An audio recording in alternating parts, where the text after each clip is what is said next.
Welcome everybody. Peace of Christ to all of you. I hope my voice coming good and clear. I hope today we'll have a good time together and we will learn something useful. As usual, we are going live in 3 locations: in Ramble, in YouTube, and in Discord.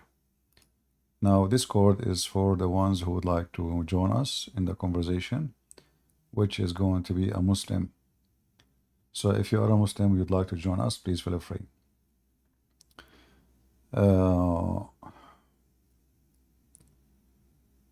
Always you hear from Muslims, like, what Muslim they call Muhammad, they call him Prophet Muhammad, right? But if you check the prophecies Muhammad he said, you will find out that all the prophecies the Muslim they brag about, it's a fabrication. In fact, they prove Muhammad to be a false prophet. The very same prophecy they claim it is making Muhammad a prophet. And today we are going to prove that to you. Do we have any Muslim would like to join us? Do we have any Muhammadan would like to join us? Only Muslims, please. In the front of us, we have Muslim website. And those websites, they are making articles about the Prophet Muhammad and his prophecy. The prophecies of a Prophet Muhammad, proofs of a prophethood series.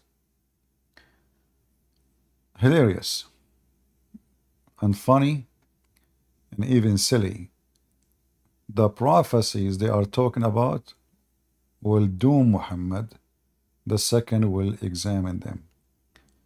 Do we have, and by the way, if you want to see the screen, you can join either Ramble or YouTube in order to see the screen. I will not share the screen here in Discord unless we have a Muslim he join us and he need to see and read with us. Do we have any Muhammadan would like to join us? Career ending debate. Who wanna come to the mic? He is a Muslim. Either you end my career or we end the career of Muhammad. Anyone?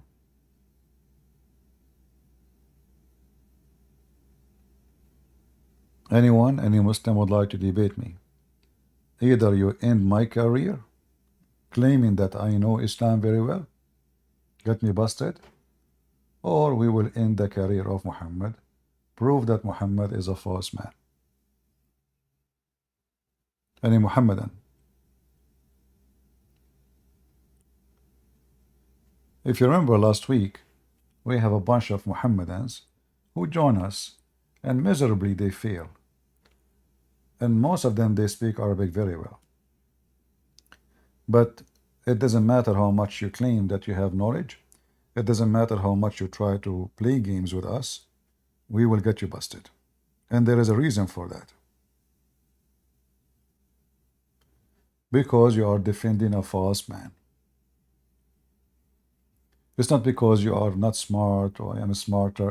At the end of the day, Muhammad is a false man. You cannot fix that. What the Muhammadan they do, they try to duct tape Muhammad.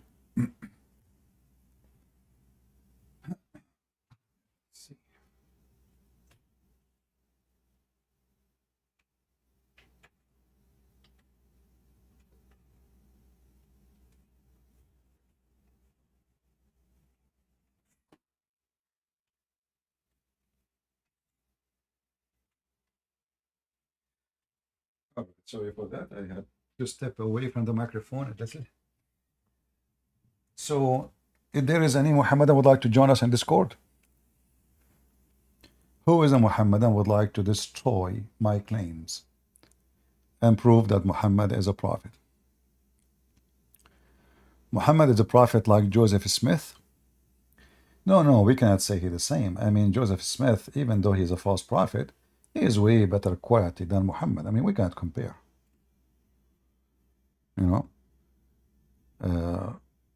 Both are false prophet, yes, but we cannot compare. Muhammad is very low person, very low. Free Palestine? Okay. Well, I don't know. You look like your God Allah, he is against that. In the Quran, chapter 5, verse 21, it says Allah commanded the Jews to kill all the Palestinians. Your God is a Zionist, man. Free Palestine boy. Why you don't put a sign says, damn you, Allah, who command the Jews to kill the Palestinians? And why he command to kill the Palestinians? Because those Palestinians are thieves and they stole the land from the Jews. It's in front of you. It's in the Quran. Do we have any Muhammadan?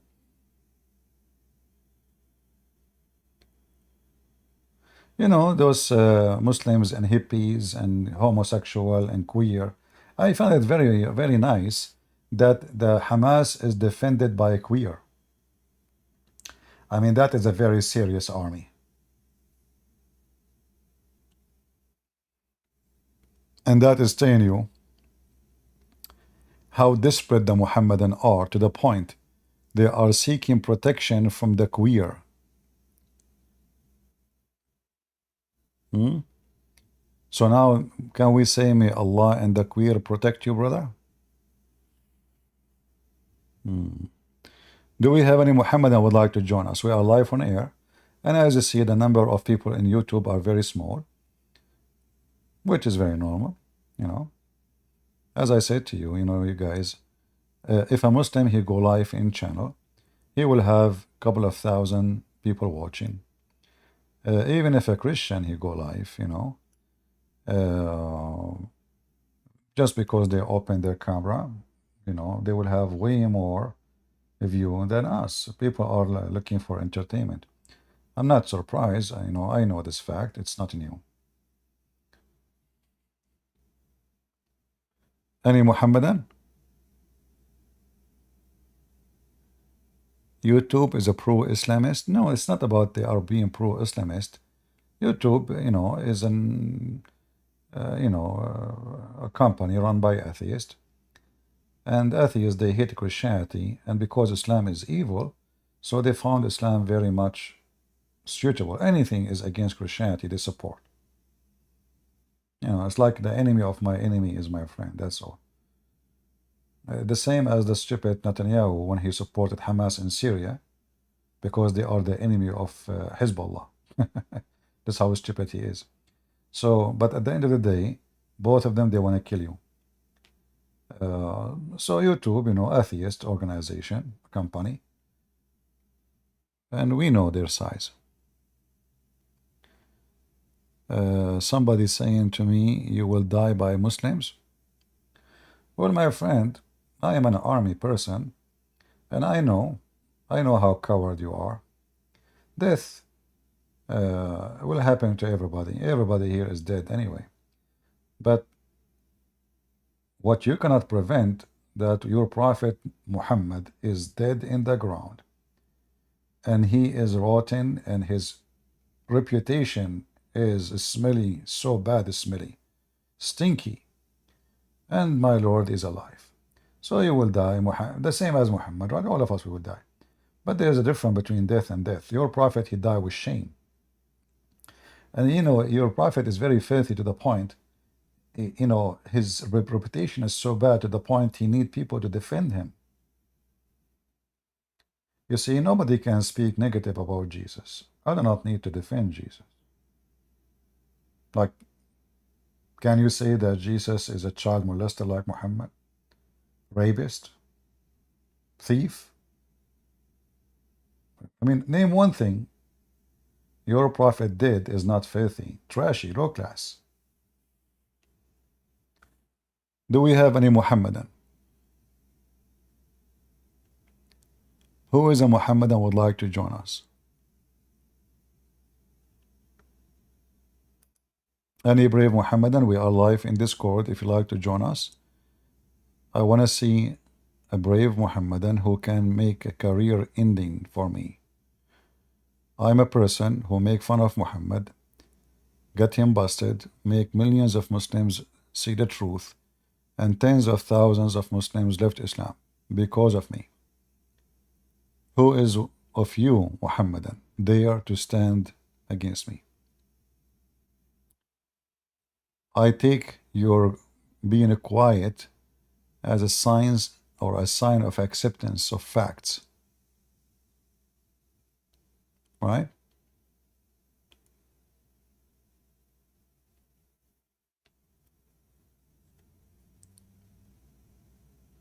Any Muhammadan Abdul? Are we dry today? There's no Abdul. Most of Muslims are going to the bar, especially in Europe. They are in the bar. Do you remember the guy? His name is Shamsi. He made a video speaking about how his Muslim friends, he was asking them to give a wallet of somebody because he is a Muslim and a watch. So they rob a Muslim guy in the street, and he says, you know, we are Muslim, we should not do that to each other. It's a perfect Islamic ethic. So now they are either in the bar or they are doing what they need to do at night.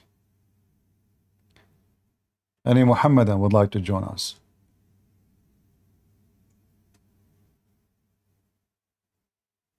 Anyone? Yeah, sorry, it's Friday. Yeah, it's Saturday. But it is going to be like, yeah. But in Europe already it's night time. Any Muhammadan would like to join us?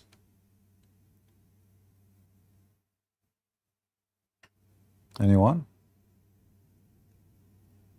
Who is a Muhammadan would like to prove to us that Muhammad is a prophet? You see, look at those articles. The prophecies of a prophet Muhammad, proofs of the prophethood series. All right. And there's an audio here, you know. And if we hear the audio, you will die laughing at the stupidity. But let us see. Here it says the Byzantine will rebound. You know, here you find one of the most funny prophecies of Muhammad, because he mentioned this prophecy after it happened.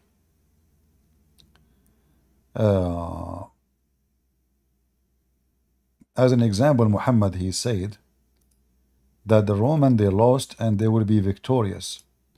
Then if we check, we will find that this prophecy Muhammad, he made after the Roman became victorious.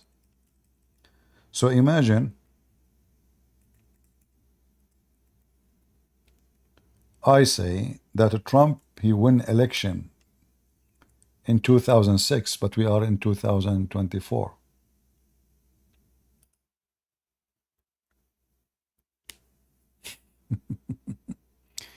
Very, very.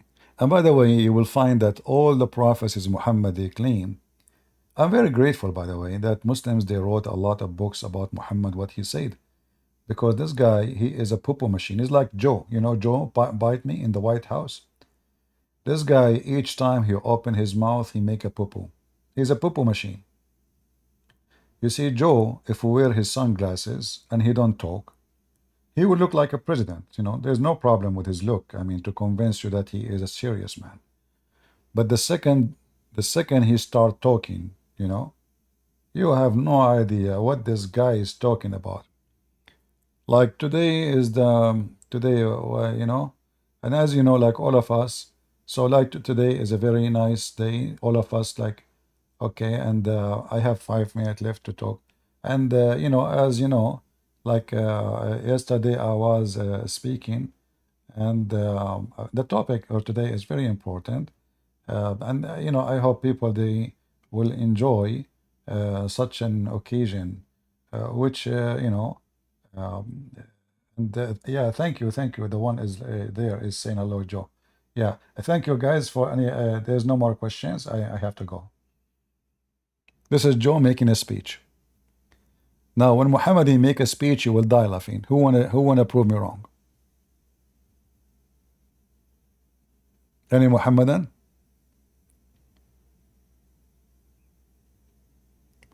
If Muhammad talk about God and Joe talk about God, you know the thing. You know, like the thing. You know, we are all created by the you know the thing. He can't even remember the word God no more.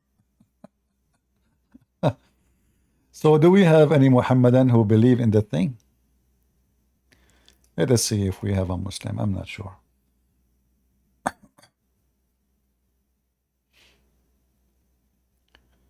Hello, Uh, Hi, can you hear me? I do hear you. Are you a Muslim?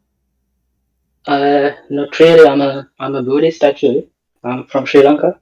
So, Okay. actually, when I was in the internet, I saw a video of you. You were, I think it was a debate. You were arguing with also a Sri Lankan, and he's a Muslim. So he told about something like in Buddhism, prostitution is okay, something like that. So I wanted to talk about that. I mean, in the title it says something My, about Islam. So, my friend, I don't understand really what you want me to do. You have a friend, he is a Muslim in Sri Lanka, you said? no, actually, I saw a video of you arguing with a Sri Lankan Muslim, Okay. and in that video, you said something about Buddhism, and you said that prostitution is okay in Islam, in Buddhism. Yeah. So, It is not? well, who told you that? I mean, we Well, don't do that. yeah, well, like Hindus and Buddhists, they share a lot of things as a teaching. Even they share a lot of what's so-called script or scriptures. So, as an example, for the Hindus, a man he can sleep around, women she cannot. And here you see the hypocrisy. They are like the same as Muhammadan. So, a married woman she have to keep her faith, loyal to her husband, but the husband he don't have to. And I do not need to prove to you that Hinduism or Buddhism allow prostitution. You need to just go for 2 hours trip to Thailand, and you will see how the priest he walk around collect donation from prostitutes, and he never rebuke any. I never saw any. I saw prostitutes making money from prostitution, giving the monks. I saw monks going to prostitutes stores, which is like bars. They stand in the front of the bar, and then the prostitute they go and they kneel in the front of them, and they give them money. So if Buddhism does not allow prostitution, what is that then? I mean, first of all, Hinduism and Buddhism, they don't share the same scriptures. So, first of all, No, and first, no, they have in, they have the same roots, and you are mistaken. You have a lot of things you share together. In fact, I believe they are at the end of the day they are one religion. Even you have different names or etc. But you have the same thing, and they are connected deeper roots. actually, it's not. So, I mean, Hinduism is in India, Buddhism is Okay, my in friend, my Sri friend, Lanka. my friend. Okay, I don't know about Sri Lanka, but what I know that Buddhist countries who the majority are Buddhist prostitution is all over. It look like it's nothing in the culture. The culture encourage it. It's not against it. It's not does not condemn it. Same time, all we know that culture always is get attached to religion. Now, can you show me from your scriptures? Can you quote for me a name of a book where it says prostitution is forbidden? Can, but thing is, No, no, I no. don't have the I don't want digital you. I don't want you to give scriptures. my friend. I don't want you to give me speech. I want you to correct me. I'm not a scholar in Buddhism. I did not claim so. But if do you have any scriptures, you can give me the name of the book and the link, and I will open the page and I will open the book where it says that prostitution is a big sin. Do you have such a thing?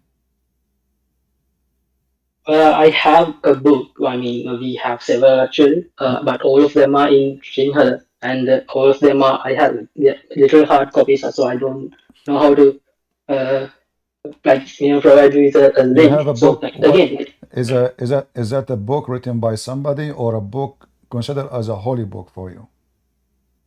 a holy book. Holy book. It's a book about Okay. Ty- yeah. type in the chat the name of the book in English and the page number, and if there's a chapter and the chapter number, and I will check it out.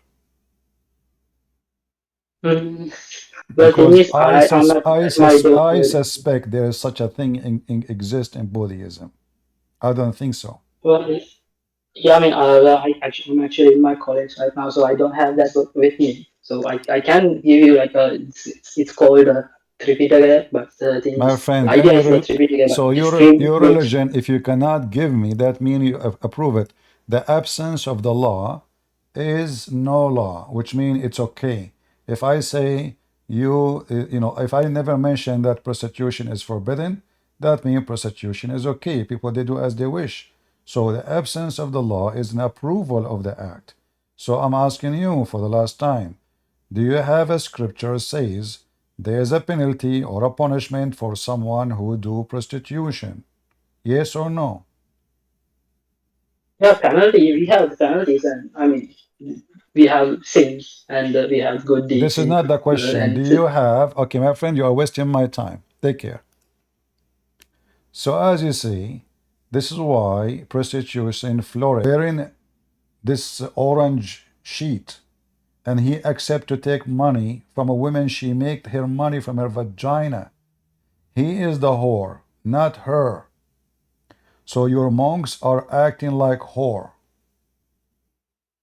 This is why in Buddhist countries prostitution flourish. I saw once actually a Buddhist monk. He was watching two women, three, four women, prostitute. They were fighting, beating each other. He stand as if he saw nothing. He did not even get involved to stop the fight. Those Buddhist monks are businessmen like Muhammad. Sex, money, and no work. What is their job exactly? What they do for a living? They go around and take money and food from poor people. Anyway, uh, not to mention how silly, stupid it is. I mean, like, I saw people putting food in the front of toys. There's a bunch of toys, in the temple, and there is an elephant and a giraffe, and a horse. Elephant have many faces, whatever. And they put the apples or they put orange, and somebody put soup, and somebody. I mean, obviously, Buddhism is just another stupid cult, mental. You have to be really weak in your IQ to believe in such a cult. If you want God to be happy, bring me falafel right now. I will talk to Buddhas, and he will forgive all your sin. Even Buddha himself was a bad person. They keep talking about Buddha, how he is. Go check it out. Go read his stories. This guy, I don't know why in the world this person became like, Buddhist, like, okay. And then when you check the history of this Buddhist, you will see how bloody it is. And we are talking about the monks. The one who created martial art is the monks, is not even the warriors. Anyway, we go back to our topic. Do we have any Muhammadan? Any Muhammadan would like to join us? Mayday, Mayday.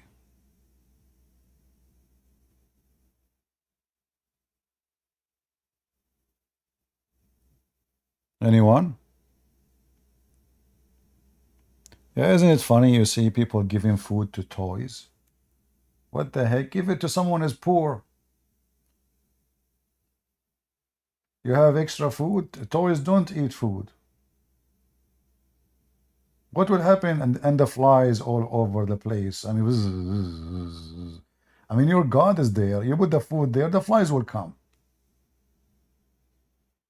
Cockroaches.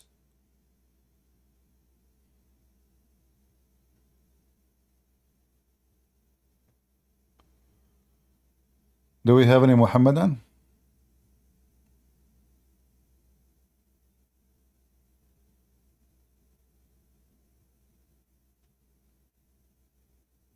Who is a Muhammad that would like to join us?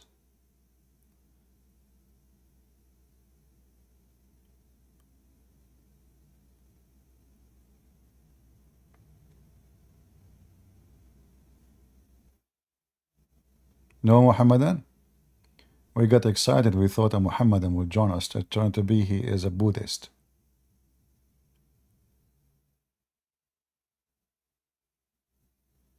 The most powerful martial art created by IDF?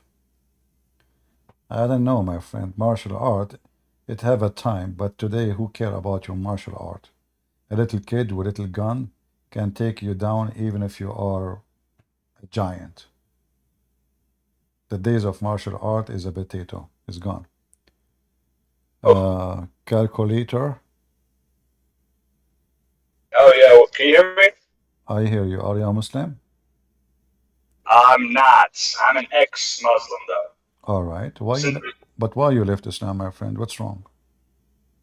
I was never really Muslim like that, But isn't but it I but started. isn't it Islam is so beautiful? Yeah, my dad used to tell me stories when I was younger about how like he just gave me Torah stories essentially, saying how people used to live till 900, and there was like I don't know, just random stories. But I never really believed it. I just read the Quran whenever I needed to, prayed whenever I needed to. I never really believed it though. So why you decide to leave Islam? I was thinking about Jesus Christ because I don't know. I just thought about Jesus Christ one day, and I was thinking like, this guy. I never looked into this guy. I looked into Islam, Buddhism. I was atheist for a really long time, but I looked into Jesus Christ, and I don't know. I started. It was very touching to say the least. Well, happy for you, my friend. Anything you want to say to Yeah. us? Yeah. I was gonna ask you a question. Where is the hadith about what the women will do in heaven? I've been looking for that for so long. I have all the other hadiths tracked What down to what like argue women will against do in Muslims. heaven?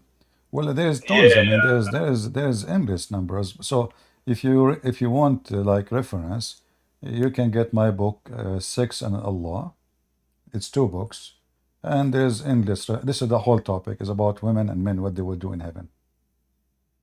You know? and one more thing before I leave, real quick. Yeah. There was a specific hadith. I don't know if you'll know the number. I wouldn't expect you to, but it was about how women will like suck dick. Can I say that We don't want or to no? use that. They'll, yeah, my bad, my bad. They'll just like suck and do the boom boom. Yeah. That's all they'll do. I remember you talking about it specifically. I was looking for it and I couldn't find it.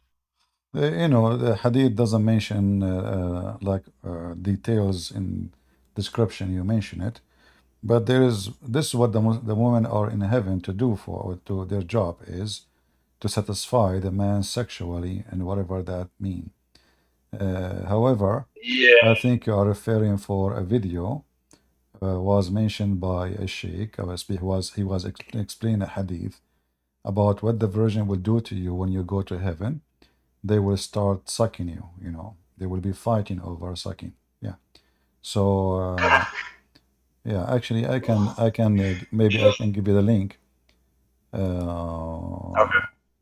I will try to find it for you so you can watch it. But I think it's in Arabic, so I don't know. You know Arabic? No, unfortunately, I know Oh, Turkish. I'm Turkish. oh okay. Uh, Yeah. all right. We will But I see. was Uh-huh. okay. There was a YouTube channel on YouTube. I thought it was you the whole time. It's called Islam Education. I was like, yeah, this guy's going crazy or whatever. And I thought it was you, but you have your own YouTube channel called Christian Prince. And I was listening to Islam Education's video, which is essentially you. And you were talking about how it's not the Houris, because the Houris are like they're not the women from Earth, right? They're like their own creation for the men in heaven in Islam, correct? Mm-hmm. They are Yeah, and the women on Earth. supposedly they are a human too, but they are just made for sex. Yeah, but the 72 Houris are not 72 women on Earth who were born on Earth and lived No, on no, Earth and no. then Those died on are Earth. They're those like, are 72 is not an accurate number. 72 is the lowest reward for a Muslim, which means this is the bad Muslim, not the one who is a very decent believer. The one who is the I thought lowest. it was the Yeah, 72 is the I thought lowest. it was, The higher you go, the heaven of Allah have 100 a floor. and the higher you go in the floors, because let us say you are Osama bin Laden, or you did kill many Christians or Jews, etc., or Hindus, that will make you go up in the floor, and that will increase your, the number of women you will sleep with. Yeah. However, Yeah. the 72 women, each woman she have 7 maids, and every maid have 7 assistant, and every 7 assistant, each one of them, she have other 7 helper. All of those they will sleep with the man. So if you calculate the numbers, you will end with thousands, even for the lowest. Amazing. Yeah, That sounds ridiculous. and But there is tons of is there any videos. further? Uh-huh. Is there any hadith on specifically like the women on earth? Like this is what you will be doing, not like the hori or whatever that you can Uh, remember. Anyways, if you can, it's well, fine. I'll just find. I'll there just is read your many book. hadith, but the Quran or the hadith don't favor the women on earth. It favor the women in heaven because they are way more pretty. And like now, when a Muslim woman she make her husband angry, the whore in heaven, she will shout at her, even though she cannot hear her. She will shout at her, and she says, "Why you are hurting him? He is just passing by." All right. So the women in the heaven, the whore, the one Allah made, they are way more quality to satisfy the need of the Muslim man. The women in the earth, they are not quality at all compared to them. Yeah. Yeah. We And can share by the way, some. if there's like a Muslim who wants to get on, my Yeah. bad. If there's a Muslim on that wants to get on the stage, you can kick me off whenever. I don't really care. No problem. But I also have one. Uh, Because I was arguing with an imam. I was arguing with an imam, right? With my uh, mom and her friend, and she's like, she wants to leave Islam. She knows it's whack, but she just doesn't have any proof. So I was arguing with the imam, and I brought up the topic of Aisha, and he said that she wasn't really 8 or 7 or whatever the age is in the hadiths. The reason why he said that is because the age was counted after somebody hit puberty. Why? Like, how do you even argue against that? well, Because it's this stupid. is No, no. false. This is false. Do they say that their prophet he was 40 years when he was became a prophet? Did they count that after puberty? I mean, since Thank when? you. I never heard of I somebody that his age start whatever the woman, she never have think I'm. such a thing. She is still 1 day old. Yeah, no, I know it's ridiculous. No, this is false. So I asked him. I'm like, oh, how old was Muhammad? Yeah, and they just go, oh, well, Muhammad was whatever years old he was. So yeah. it's ridiculous. Uh, those who make those arguments is just trying to duct tape Muhammad. And Aisha, she said, I was 6 years old when I married Muhammad. So if this is true, that means Aisha, she married Muhammad after she have her puberty, as he said. But we have hadith saying that Aisha, she was playing with her toys when she was 14, and yet she didn't have her puberty yet. You know? And this is more than 8 years after marrying to Muhammad. Plus, why a wife she is playing with her toys if she is reaching the puberty? Plus, uh, when Aisha and all the companion they say she was 6, you need to ask the person where you get this is from, that women they count their age after the time of a puberty. That is very, you know, always when somebody says something to you, you have to you get him busted and tell him, can you give me a reference? How you learn this idea that after they received or they get the age of a puberty, we count their age. Where you get this from? Can Yeah, you show me a reference? And you will see then he have nothing to say. Yeah, random but sheikh from Pakistan, well, no, this is just like not a this. random person. They'll say No, that. no, he knew his line. He knew, like, this guy, No, no. His response. yeah, But there's like a delay, so I don't want to cut you off. But like it's all right. he said that, oh no, there's like scholars in the Muslim world who say that No this is how problem. age was recorded No, back in no, Islam. no problem. Give us, because even the scholars, they have to get into that through reference. Like now, Yeah, if I want to say to you, I'm a scholar, let us say I'm a scholar in the Bible, but you need to say it. Okay, I say to you such a thing. You will say to me, "What? Can you show me where it says that in the Bible?" So, if I am a scholar, I have to back up what I say. This is what scholar mean. Scholar is someone have yeah. knowledge, and his knowledge is something he learned about his religion. So where you learn this in your religion, this is a fabrication. And as you see, nowhere we find what they are claiming. All the hadith says it clearly that Muhammad, he did marry her at the age of 6, and he did full intercourse at the age of 9. At 6, he was fondling her, molesting her. At the age of 9, he did have intercourse. The mother of Aisha, uh, in the hadith, it says that she had to feed her. I don't know if you can see my screen. I will try to find you the hadith. Yeah. Cucumbers and dates, I know that one. So she can Exactly. get plump for Muhammad, Yeah. which So is just so filthy. if Muhammad, Yes. if the girl, she was really in the age of a puberty, how come she is so skinny and so small? And then the mother of Aisha, she had to feed her like a goat in order to be, uh, ready for boom boom. So it's a very Okay, false argument Muslims they come with. I got a weird question to ask you that ties in with this. Do you think Muhammad was just a really like socially smart? Because he when I mean socially smart, I don't mean that he's like a smart person, but he convinced everyone around him that he was like God's chosen prophet or whatever. Do you think he had an actual interaction with a demon, or was No, he I don't. just making I everything believe up? I believe Muhammad did not convince anyone, and we have a proof of that. As an example, Aisha, she said to Muhammad, "You who claim to be a messenger of Allah," and then other place she said, "I see that your God he rushed into your desire, Muhammad." She meant sexual desire. Umar al-Khattab, he said, "قد هجر الرسول," which means Muhammad he lost his mind. He's mentally ill.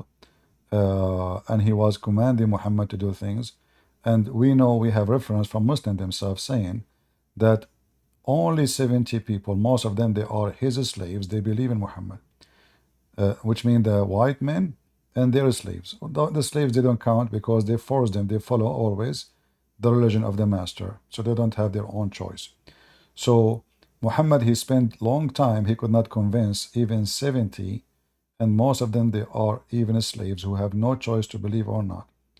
If we check who are those who migrate with Muhammad from the free men and women, we will find that they are very, very few. And the reason for that wasn't really because Muhammad was convincing. As an example, Omar and Abu Bakr, they side with Muhammad because they have, a marriage relationship with him. So they have no choice but to join Muhammad. Ali is the same. He married the daughter of Muhammad. So it was a family business more than it was a convincing. Muhammad is a big stupid idiot. He could not convince anyone. In fact, there's a hadith says, Muhammad said, if 10 of the Jews convert to Islam, only 10, the rest of the Muslims will convert. So he failed even to convert 10 Jews. 10. Can you give me the reference to that if you don't mind? If you Yeah, if you have it, if you don't, it's fine. yeah, it's a screen. And the Muslims, they lie in the translation. They say among their chiefs. That's false. What the chiefs? They don't have 10 chiefs. They have one chief. Same. So it says had only 10 Jews. Nowhere it says chiefs. Accepted Islam. The rest will convert. Will convert. But he could not even make 10 Jews. But later, when Muhammad he conquered the Jews, he forced many Jews to say Shahada or die. You know. So Muhammad never he was he just a stupid fool. And we can prove that easy. He could not convince anybody. This is why you see in the Quran, the Arab, they kept making fun of the Quran, saying this is nothing but a silly fairy tale.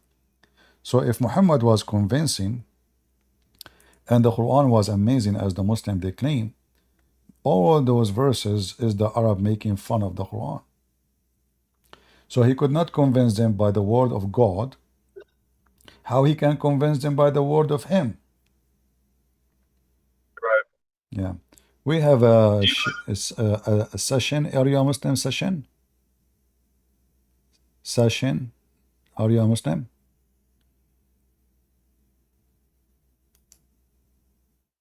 Session. Are you a Muslim?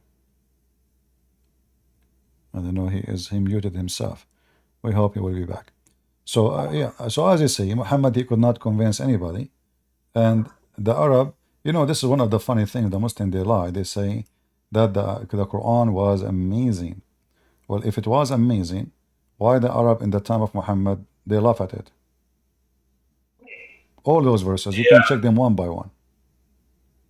Do you believe that he actually had like a demonic encounter in that cave though? I don't When he know was really. I wasn't. I mean, you know, what I know that Muhammad for sure suffering from mental illness. There's no question about that. Let us say he is a fool who became successful in the best scenario. yes. Yeah.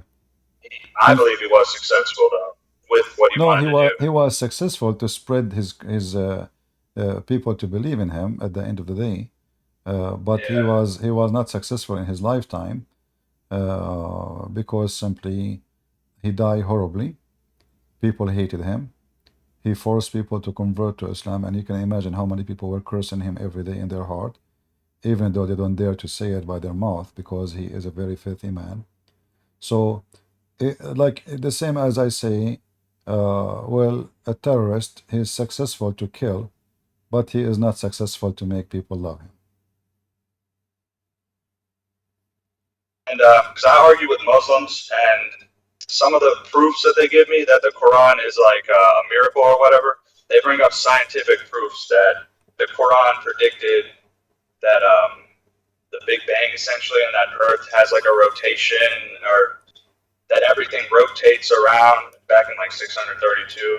And do you understand what I'm saying? I might not be making that much sense, but Yeah, but that you know the fact is, when the Muslim they mention those things, you can go and read it, and you will see that the Quran is making a stupid statement. If the Muslim believe in the Big Bang is a theory, is not a fact. Number one. Number two, this is the verse they show, chapter 21, verse number 30, and it says here, "Don't the disbelievers see? Don't they see?" Like the translation here says, "Haven't those who disbelieve known?" So it is something they knew. In fact, in Arabic it says they see. So he's not talking about Big Bang, he's talking about something we know and something we saw already. So don't the disbeliever knew that the earth and the heaven they used to be one and we separated them? This is because Muhammad is a stupid fool. He claimed that the earth was with the sky connected, and then Allah he raised up the sky. This is why you will see the Quran saying the following, that the sky become a roof, and this roof Allah he lifted up. it's ridiculous. There was one though in the Quran. It was If you how here like see, space expands. if you see here I the roof, yeah, I'm driving. My bad. I'm driving. I can't see anything. okay. Well, you should be careful, my friend. All right. I'm good. I'm good. All right. Any claim the Muslim they claim about miracles and about etc. All the we have the books, their books, which is going to prove them to be false, and their statement is false. So according to the Quran, Allah he made the sky a roof, and then the Muslim they will make an article saying, "See, this is talking about the Space or atmosphere, something. the atmosphere." Yeah. You know, no, it is the sky who is protected, not the earth. So nobody can go to the sky. It's not the opposite.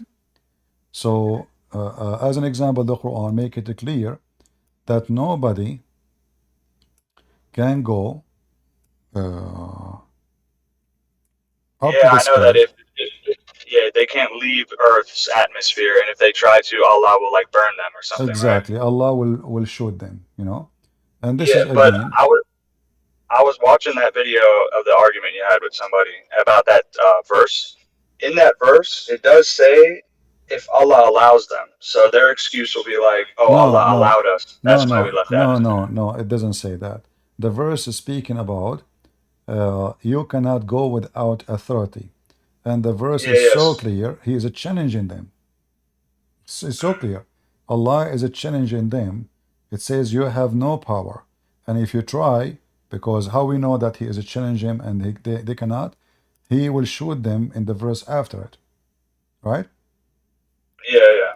But it does say Allah authority without my authority. So would the Muslims will argue that Allah gave them the authority to no, leave. no, because Allah will shoot them, the one who have authority only angels and prophets.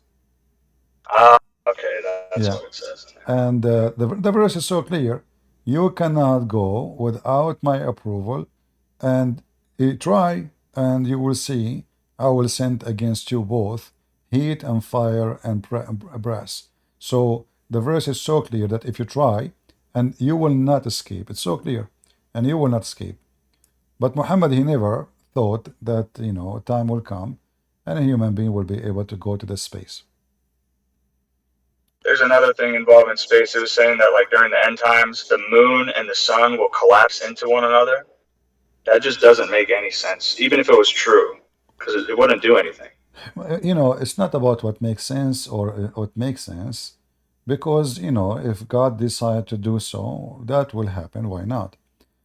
But Muhammad, all his prophecies about anything, including astronomy, proven to be stupid and false and funny. And that's why we are waiting for any Muslim to come and join us and give us any of his prophecy so we can see and check them out. You know? They're too scared to debate you, man. They're too scared. Well, You're too good at this. I'm not, I'm using their books. They have to debunk their books, not me. That's why they don't want to debate, because they argue with someone who do not know. But if you show them from their books that what they are saying is false, like here, what kind of God he says such a thing that you cannot go, and why? What the challenge is about. You know, O a company of jinn and men, if you have power to penetrate all regions of the heaven and the earth. First of all, the Quran teaching us false information about where we are. We are in fact in heaven right now. Because what the heaven here in the Arabic, it doesn't say the word heaven, it says samawat. Samawat means sky. And the earth is just a dust in the sky. We are in the sky. We are like a big spaceship in the sky, correct? I guess. Yeah. So if somebody want to say to me, go to the sky, what sky? We are in the sky.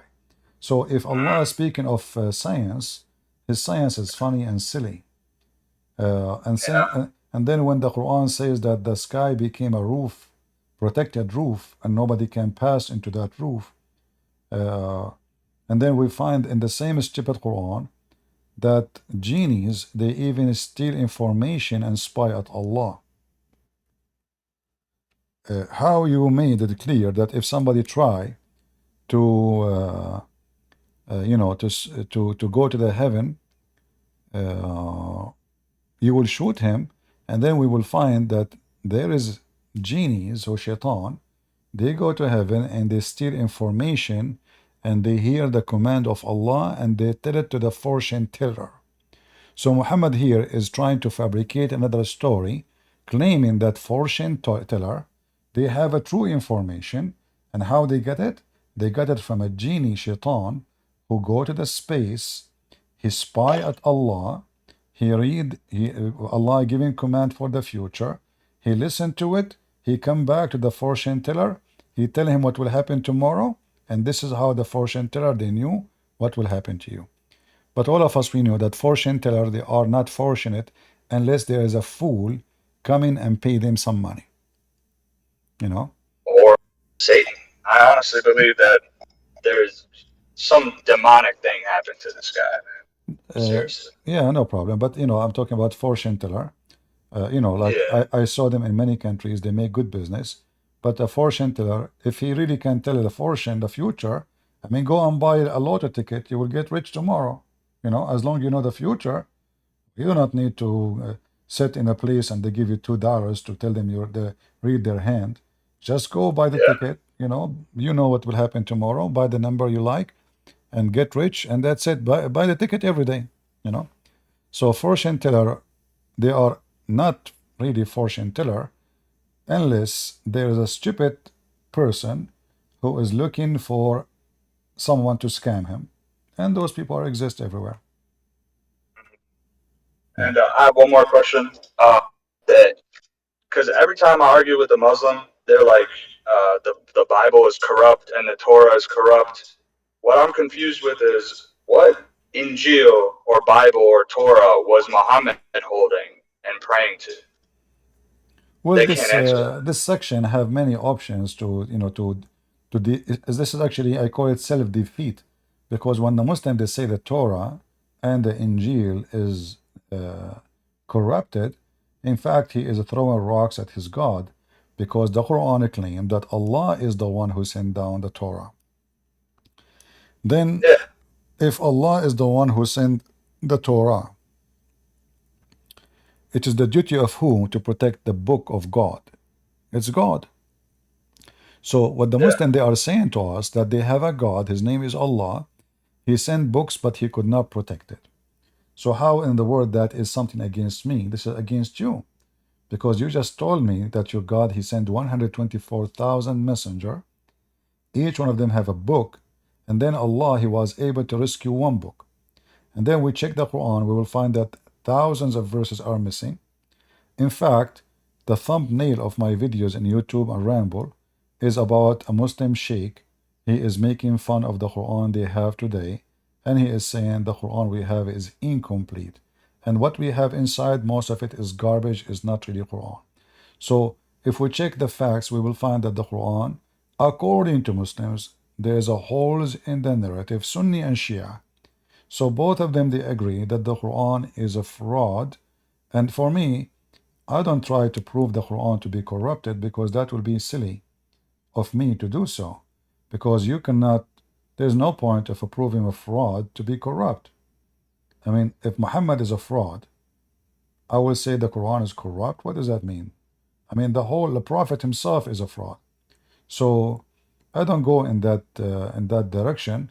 However, if a Muslim wanna go in that direction, we can debunk his statement very easy. The Quran says, as an example, that corruption of the book is a change in the location of the word.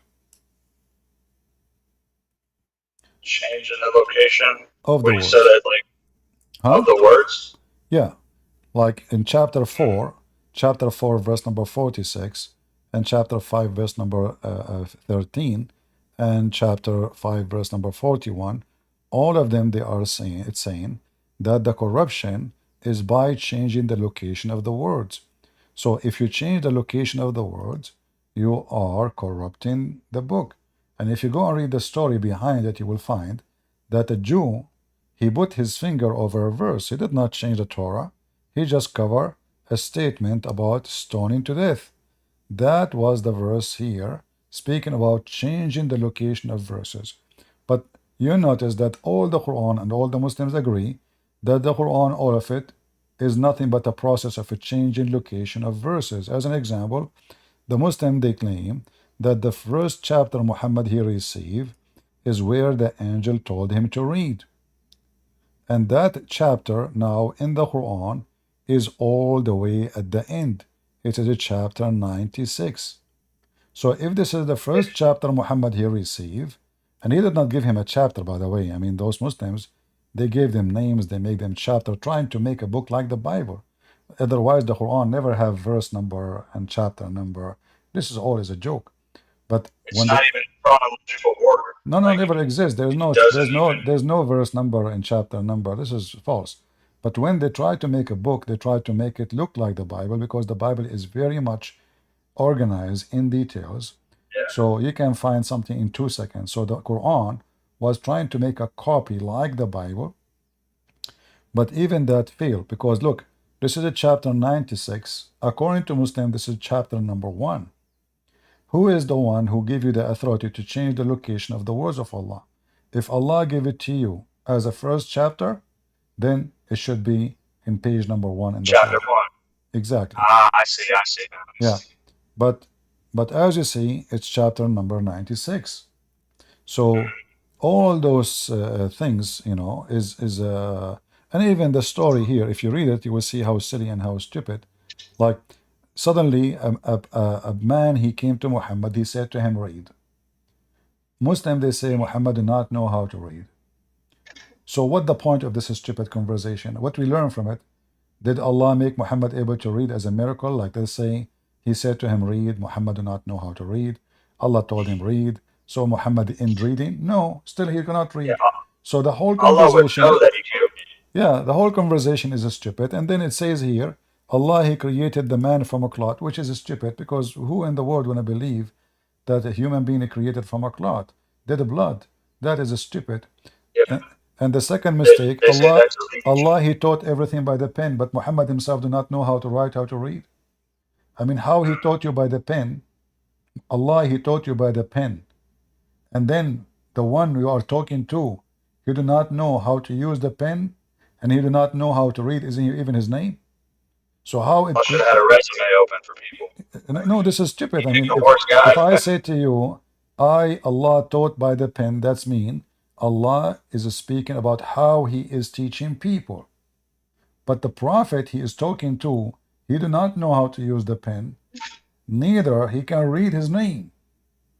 So how he taught us by the pen? So the whole story is just stupid. So by the pen, and he taught the man what he do not know. And then if we check the Quran, we will find Allah he taught us that the sperm became a dead blood clot, and then the blood became a lump, and the lump became bones, and then the bones Yeah. at the end covered by the flesh. Is that how what God he taught us in Islam? Yes, but this is silly. Or the In women that should have verse, oh my bad. it's all right.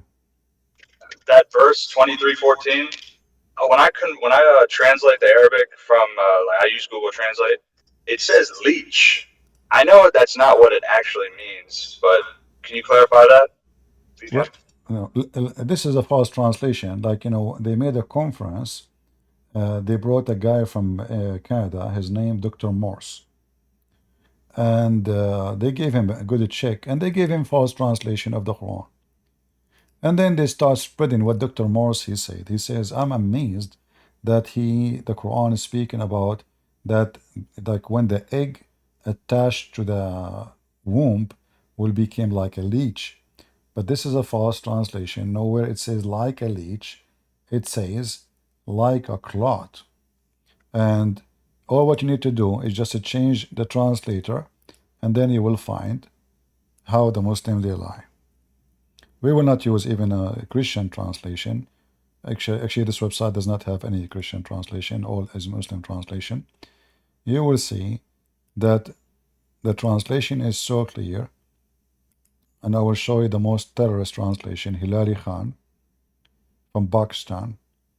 It says, The most. "And we made the nutfa into a clot," between bracket, "a piece of thick coagulated blood," as you see. So where is the leech they are talking about? This is a dead leech, yes, as a blood, dead blood, but not What's like the a word? leech. What's Alaqa, the Arabic? Can you say it? alaqa, Allah. alaqa. Yeah. So they'd say the Muslims I'd argue with. They're like alaka means there's three definitions for it.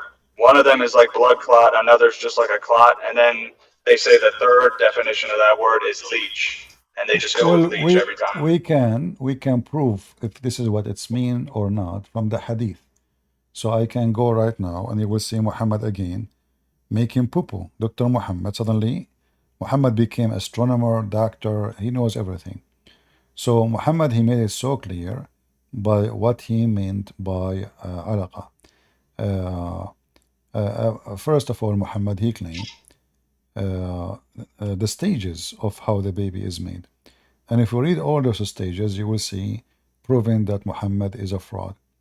So according to Muhammad, as an example, in the stages, the dead blood will become the semen will become dead blood, and then the dead blood will become a lump, and then the lump became a bone, and then the last thing Allah decide if it's going to be male or female, and that alone is enough to prove that Muhammad is a fraud. And this is another example. This is a Sahih hadith. Muhammad claimed that this is the process of creating the baby, as you see. So he said, a drop of semen remain in the womb for 40 or 45 nights, and then the angel come, and the process of creation will start.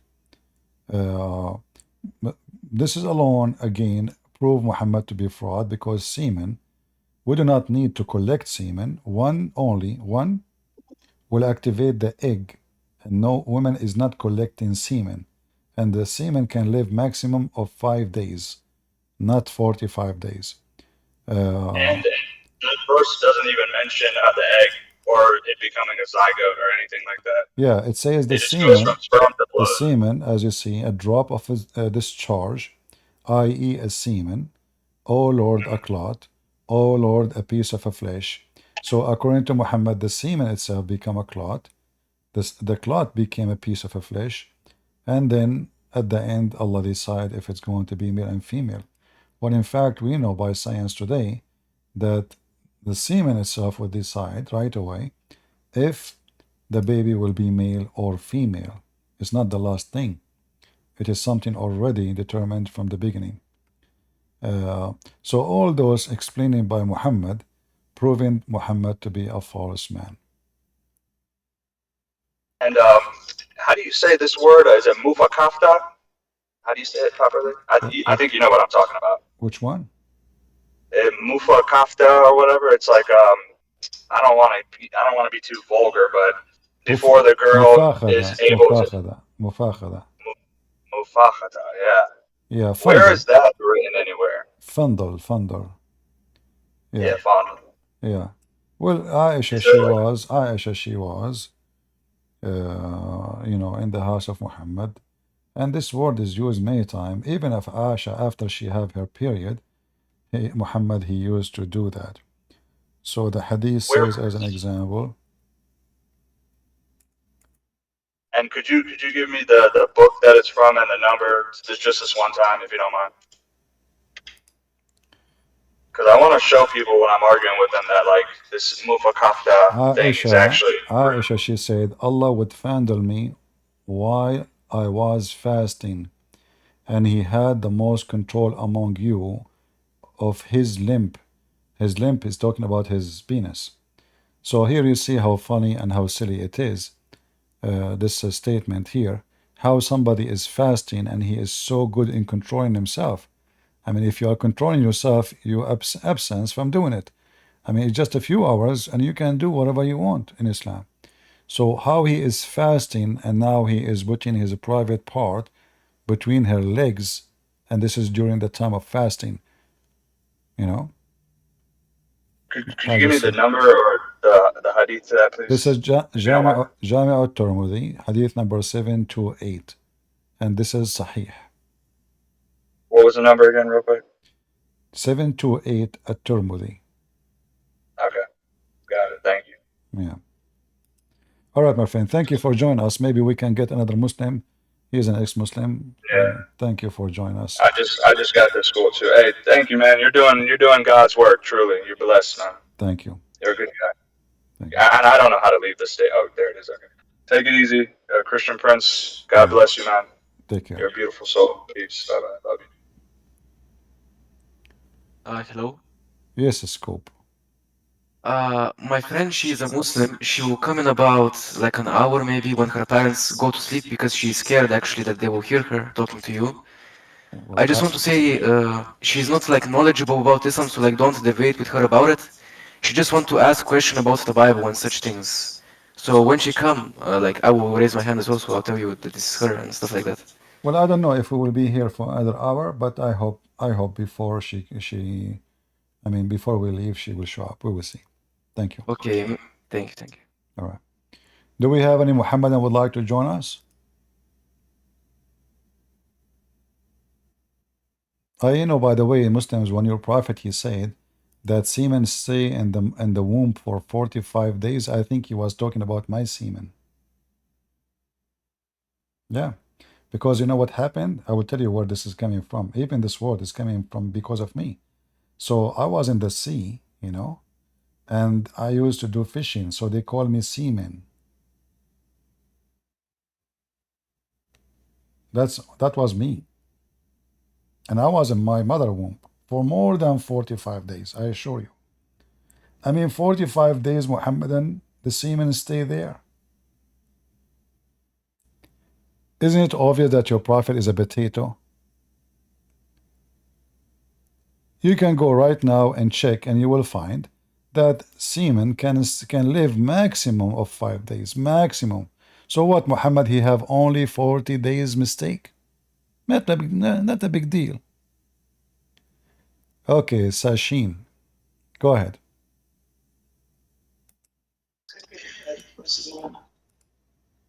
So I am following you from since 1 year, and All good right. to hear you.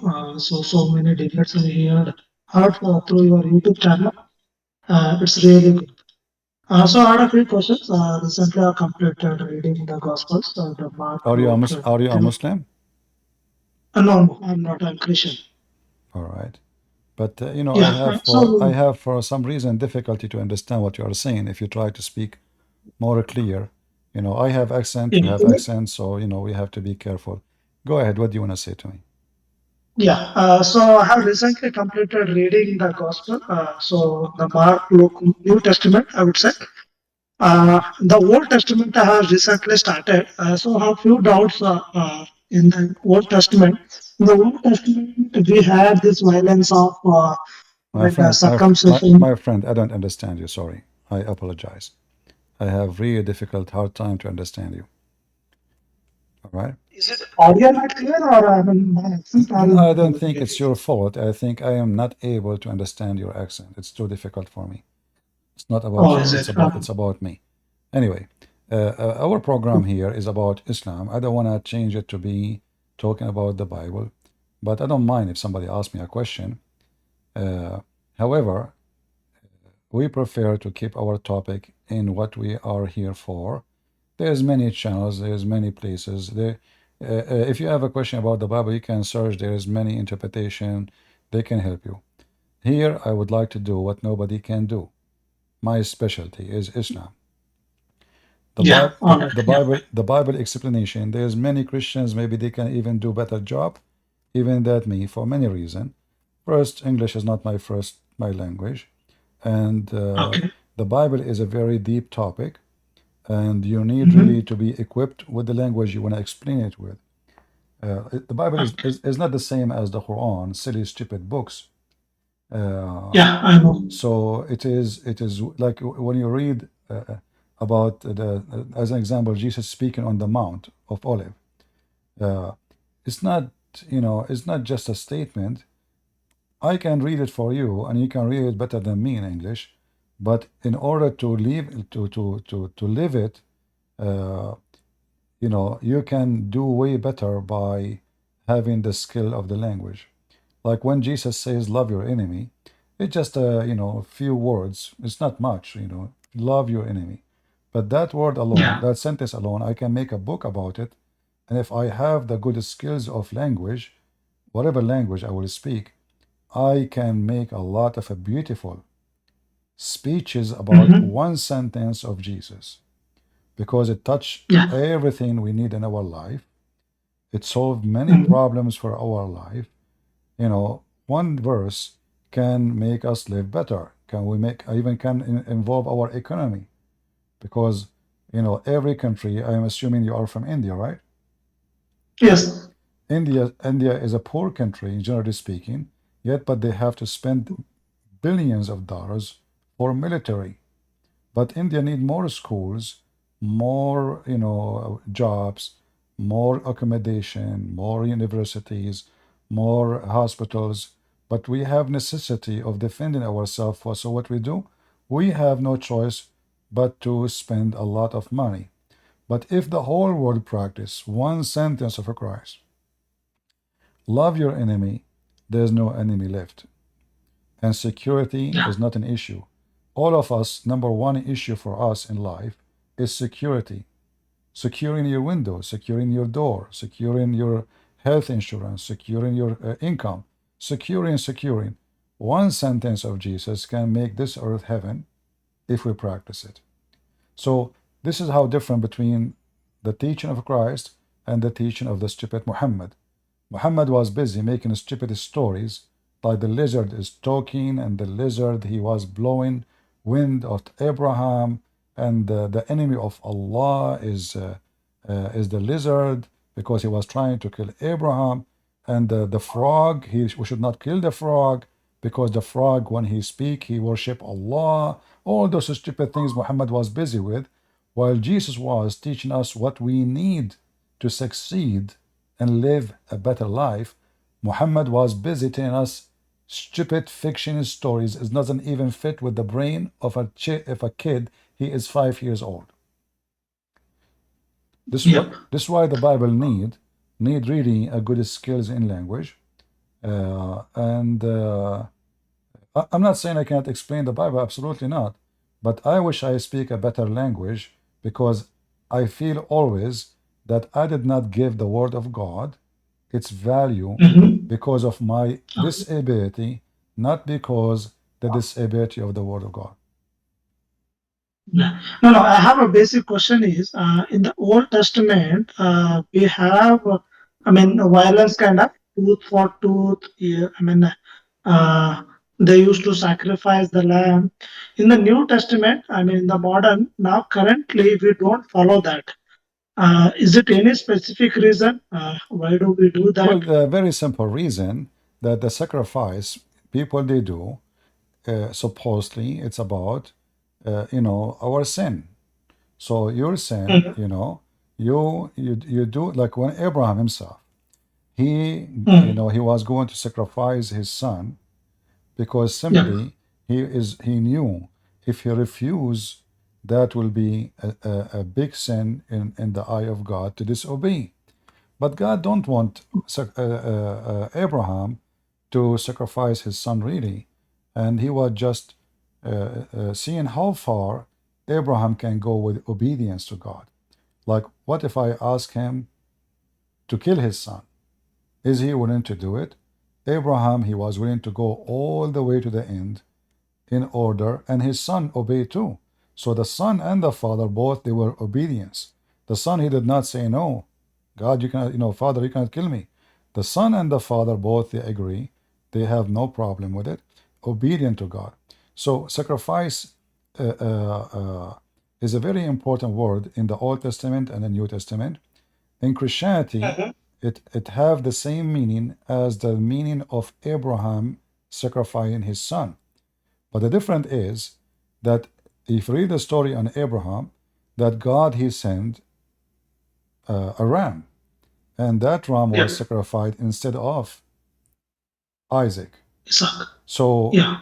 uh, uh, in the New Testament, God he did the same thing, but this time he sent his only begotten son, and his begotten son was killed by those who don't believe in him. So this is why we Christians we believe that the biggest sacrifice is the sacrifice of Jesus. It's not us who Yeah. sacrifice I got him. that. It's not us Yeah. bringing Jesus and killing him as sacrifice to God. No, this is not what we believe. But Jesus himself, he sacrificed himself. So if there is a better sacrifice than this, there is none. Mm. So Jesus himself, he did what he needed to do to save us and to open the door for us to salvation. This is why our Easter is about Jesus. The Yeah. Jewish Easter is about sacrificing. Yes. I mean, if you see in the Old Testament, we have the stoning to death as well, and that we don't have in New Again, Testament. I don't understand you. You are speaking a little bit fast. So again, say what? So in the Old Testament, we Uh-huh. have stoning to death, right, for adulterers if they do. Uh-huh. But in the New Testament, it says you should not look into it. I mean, lustful thought. It is there, but it has been removed in the New Testament, right? No. First of all, there's nothing removed, and nobody said such a Okay. thing.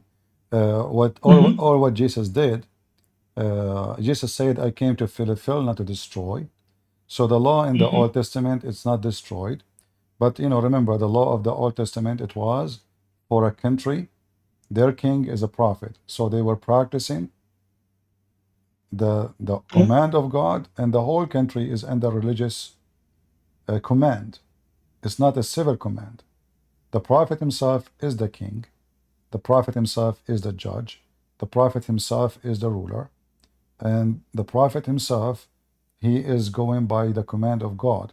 So nothing is taken away from the New Testament. And if somebody says to you it's taken away, that's a lie. Jesus says clearly, I came to complete, not to destroy, which means it's still there. And then somebody will say to you, well, Jesus, when they brought a woman, she committed fornication. Jesus, Yeah. he did not judge her. Well, Jesus, he saw the hypocrisy of the Jews, and the story there is so clear. He says, the one of you, he did not, commit sin, Commit any throw sin. your Yeah. rocks. You can come So forward and he put the knew stone. each of them are guilty in the same crime. Obviously, they are fornicators too, but they are hypocrite.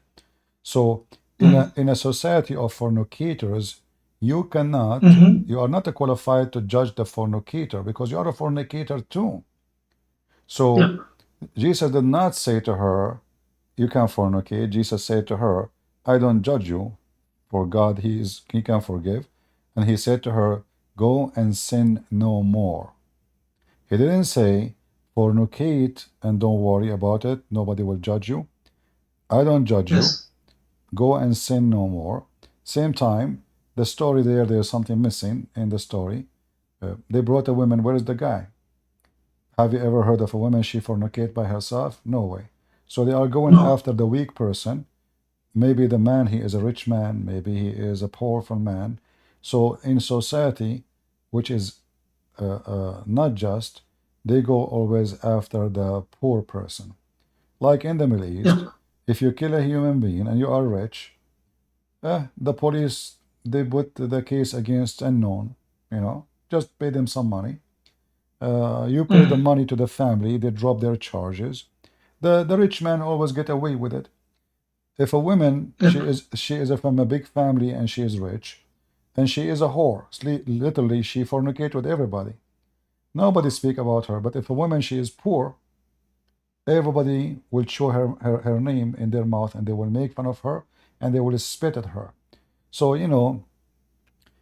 Jesus was examining their hypocrisy, that they claim to be men of God, but the fact they are men of privilege. So there's some have a privilege, so they can fornicate, they can kill, they can steal, they can rape, and they can get away with it. And if you are poor, all the law in the world come to you. Even like here in USA, if a person he dropped one mail, if you are working as a post office person, and you drop the commercial, it's not even letter, you drop them in the garbage, you face up to 5 years in jail. Hillary Clinton, she dropped the whole server of document of government, which is not allowed to do it. She did not spend one day in jail. So even today, nothing changed. If you are rich, if you are powerful, if you are part of the gang, the mafia, you are very well protected. If you are poor, you will be in jail in 2 seconds and people will spit at you. So this is why Jesus is different. Everything Jesus did is very deep, is not just words. There's way Yeah. beyond the words and beyond saying the words. Most of the Christians, sadly, they read it as a Mm-hmm. story, and not only that, some of them even they justify that Jesus is encouraging fornication. But this is absolutely false. Jesus says, if your eye fool you, will mislead you, it's Yes. better for you to unblock it and throw it away, Okay. better than go Yeah. into hellfire. So Jesus never Yeah. approved such a thing, but Jesus did not Yeah. One approve the question. hypocrisy. Yeah, I mean, I recently heard your YouTube wherein you said the parables. If you read daily, also we learn something out of it. I mean, those are not simply parables. It helps you for your day-to-day life. It really helped My me. friend, That is I told you don't speak fast. I don't understand. yeah. I understand Okay. Barnabas. No. I said, Uh-huh. when you said read the parables in the New Testament, Uh-huh. it will help you in the day-to-day life as well. Those are not just parables, it will help you, you said in one of your debate. I want to say that it really helped me. And one more question what I have is, so Jesus was circumcised. Why, I mean, Christians do not have that circumcision, what is it? Uh, uh, why don't we follow that circumcision? Yeah, since Jesus has been done, Well, is it first any of all, reason? the circumcision was given to the children of Israel, Yeah. and and nobody says you cannot do it. I mean, if you want to do it, you can do it. You see, everything, Mhm. circumcision is the Mhm. same as many things, is not for the benefit of God, it's for the benefit of man. Mhm. As an Okay. example, did Jesus say don't appreciate Saturday? No, never said that. No. Jesus, he said, Sabbath was made for the man, not the man was made for Sabbath. So we need Yes. to understand that Jesus, he gave us a very deep meaning again of God command. The Jews, they used to be acting like Muslims. They take it literally without understanding what the purpose of it. So say it Saturday is forbidden, that's it. But this is not really what God said. Man is more important than Saturday. Saturday is made for the man. The Jews, they used to abuse even their servants. They make them work 7 days a week. But now, by having such a command, a servant, he is equal to the master, he have to rest. So it was a blessing for the poor first before the rich. So when Jews, they practice law, uh, many of them, they take it literally just to follow it blindly without understanding the purpose of it. So for us as a Christians, uh, Mhm. if you take a piece of your skin or you leave it there, will not make you a better person, but it is for your health benefit, not the opposite. So when the disciple, they went to teach nations who they are not Jews like us, so the command was given to the Jews. Well, those are not Jews. Why we want to make a burden on them? And maybe that even will make them not to accept, because it's going to look weird for them to do so. So it's not nowhere in the Bible command that all nations should do that. The command in the Bible is for a certain group, which is the Israeli, to do so. Therefore, as long as it's given for them only, nowhere it says that those people. Jesus never said those who join Christianity later have to do circumcision. This is why Okay. they were flexible with it. However, this is not what make you a good person. Jesus make it clear. It's not what go inside your mouth, but what come from your mouth. So Yeah. the It Jews, is. the Yes. Jews, they fast from certain food. They think that that will make them better people. No, it was just for your health Mhm. issue. So Yeah. because what important is not you eating pork or not, it is you not to Mhm. act like a pig. Is not eating pig will make you a pig. Yeah. Yeah. All right. So one more question. So I mean, in this current modern life, it's really hard to be very faithful to God. I mean, sometimes we may cross the road of faithfulness and then we go into commit sin. So how do we get? I mean, how do we avoid those things? All of us, we go through a difficult time in our life, all kind of temptation, and Mhm. you will treat yourself as a horse with good quality, not a donkey. So you are a horse who sometime he runs so fast, sometime he get tired, sometime he is cold, sometime he is hungry, sometime he fell down. So your life is a story like that. But at the end of the day, a good quality horse, he stands on his feet and he keep going. He don't stay in the hole where he fell. So sin is like a hole.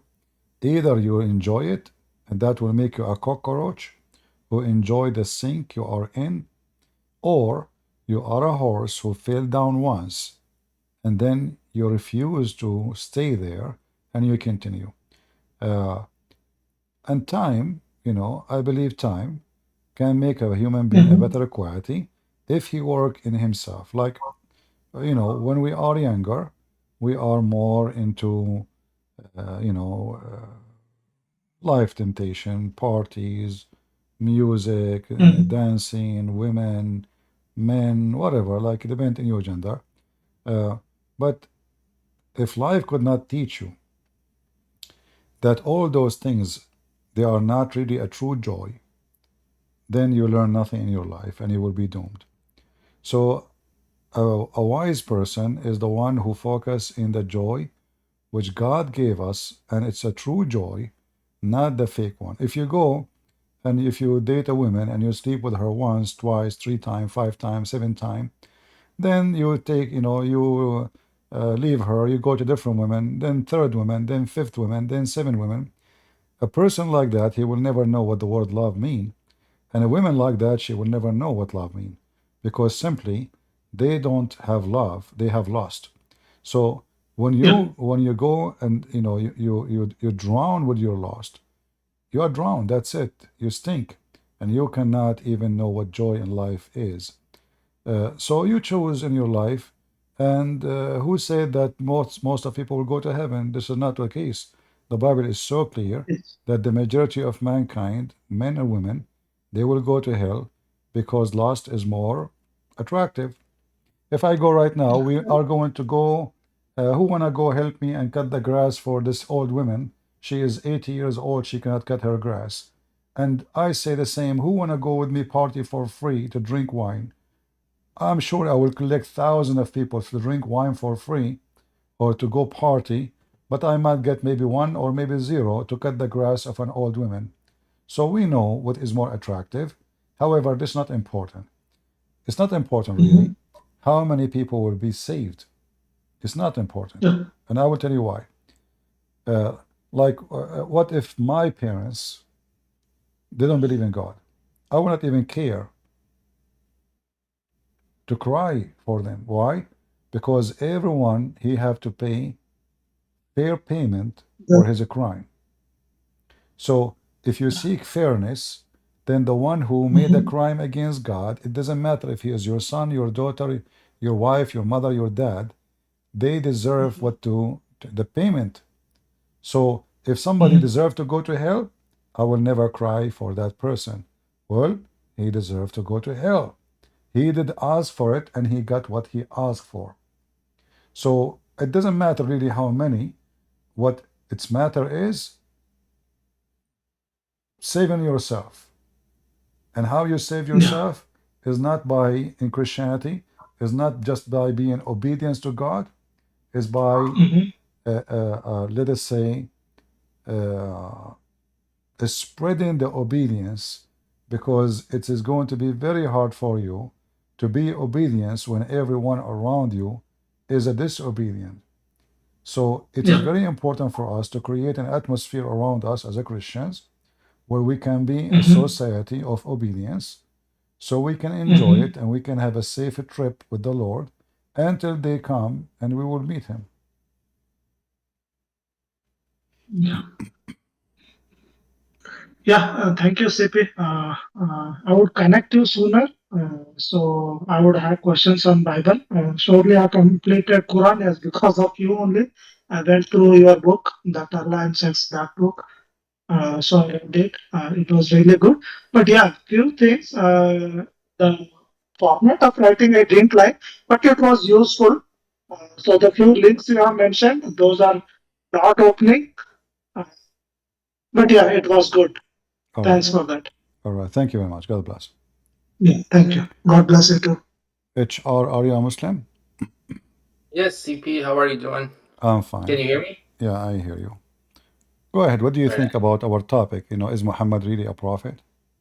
I've been listening for a while. I mean, All right. there are a lot of things. You were saying that, the probably the Quran is the book of devil, but if you look at the Muhammad's life, he had a very nice life, right? He was not a rich person. he did a lot of good things. He was helping people. He helped poor. He helped other people. I mean, if he is the worshiper of devil, then how can he be this kind of good person? Well, I like what you said, but can we give us reference? You said as an example, Muhammad was not a rich person. Where do you get this from? Like through the readings, what I learned since my childhood, I there are a lot know, of. my friend, I know. But you see, I sound on you a person who is like educated, and he is trying to be logical. And logic is that when somebody says something to me, I should check it out. So did you check out what you just said to me, or you are just copying what somebody said to you? No, I'm looking at, like, for example, it was Mother's Day, Mother's Sunday. Like, I was just looking at some quotes from him. He had very nice things, right, on his hadith, right? If you look at it, he said, the paradise is beneath the mother's feet, right? Something this way. Like, he has a lot of quotes. Well, I like what you said, but obviously you don't understand what he said. He said that obeying your mother make you go to heaven, but your mother will go to hell. Yes, it was before him, so even imagine he couldn't You help know, his my own friend, mother. how that is a nice thing. How it is a nice thing that because you are nice to your mother, you will go to heaven, but your mother will go to hell. How this is a nice thing? What? It's not a nice thing on his hand. I mean, on his end, but definitely he could have easily asked. Maybe he's gonna ask God in the future that maybe he will help his mother to go heaven too. We don't No, know that part. no. See, even Muhammad, he says he asked Allah to forgive his mother and his dad, and he refused. Allah he refused. And Muhammad he made it clear that even Muslim women, most of them they are going to go to hell. So now I say to you, being nice to your parents will make you go to heaven, but your mom she will go to hell just because she is a female. So how that is wise? I want to But ask you, how HR, is it are female you that should willing? go to hell? Are you willing to put this what you see in the screen? Are you willing to Yes. put, with my respect to your mother, are you willing to print this and put it in the top of your mother bed? Let me read it. What it says there. Mm-hmm.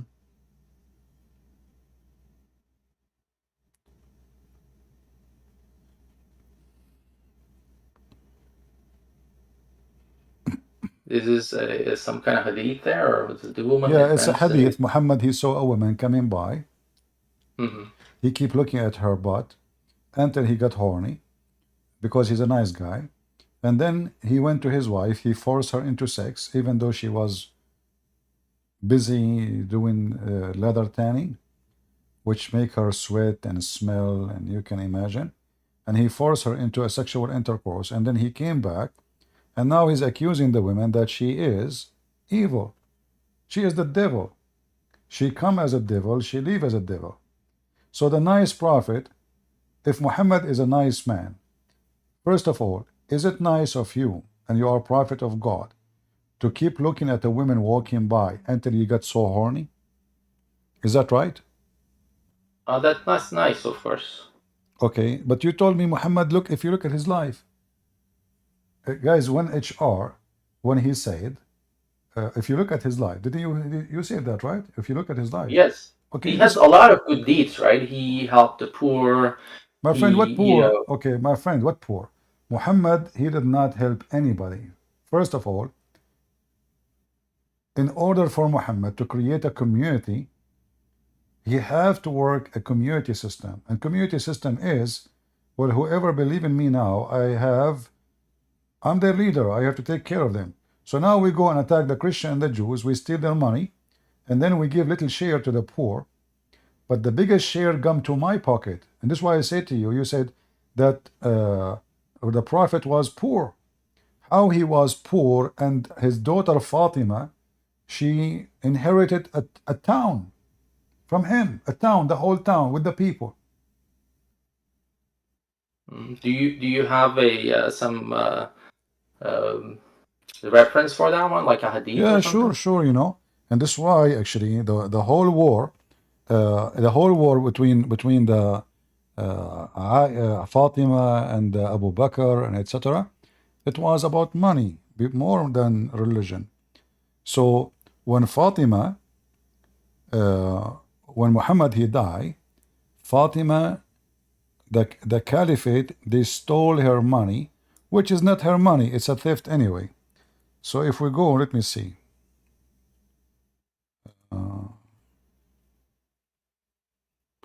I'm assuming you know Arabic, right?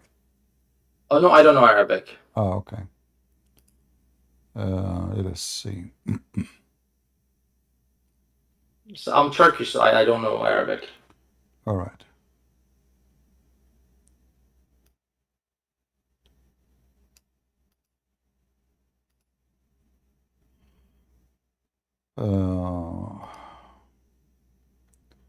All right, this is a hadith here, and this is from al-Bukhari. Let me see if I can find it in English. And here you need to ask yourself, why Muhammad is how his daughter she got all this money, and now after after Muhammad died, the caliphate, Omar and the rest of the gang, they they strip her from the money so they can take control of it. So here it says, let us see.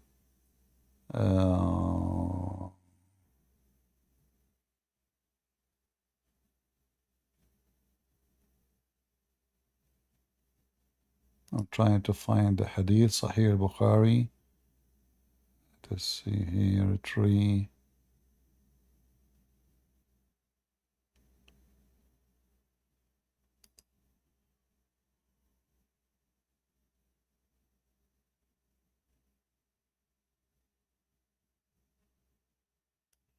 Let me see this one here.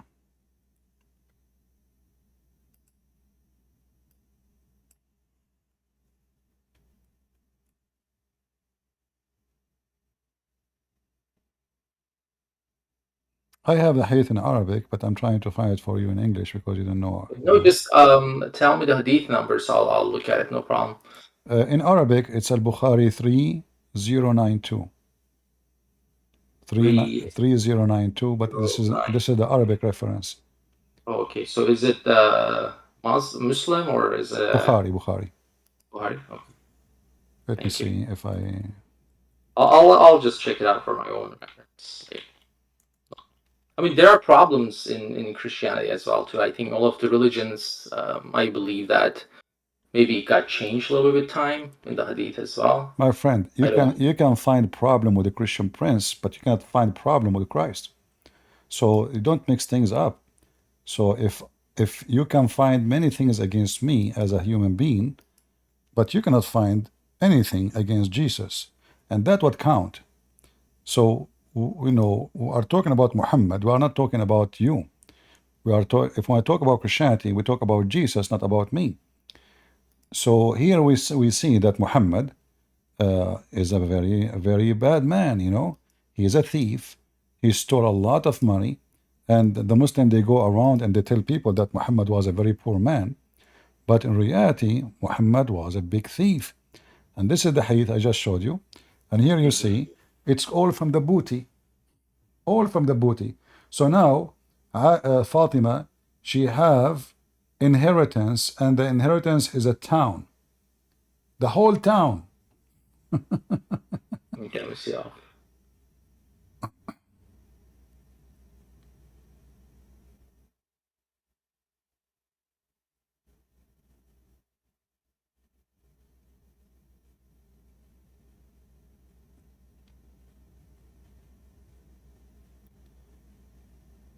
And this is one of the things, the funny things Muhammad, and they say to us that Muhammad, when he died, he even he gave his weapon to a Jew, his neighbor, so he borrowed money from him. But Muhammad, he killed all the Jews before that. What are you talking about? All those stories are fabrication. As you see now, Fatima is fighting with Omar and Abu Bakr over the inheritance, which is a town. Fadak is a town. A town. So if Muhammad was a poor guy, this is just one of his family member. How in the world The booty, from the booty, she owned a town. Yes. So but he says that he was tying a rock on his stomach because they were that hungry. no, this is Abu Huraira. Abu Huraira is a person who used to go and tie a rock around his stomach. This is why he accompanied Muhammad, so he can eat for free. He don't accompany Muhammad because Muhammad is a good guy. He accompanied Muhammad to eat for free. Abu Huraira is the same as those many, you find them anywhere in the world, who they are trashy. They are willing to accompany you as long you give them free food.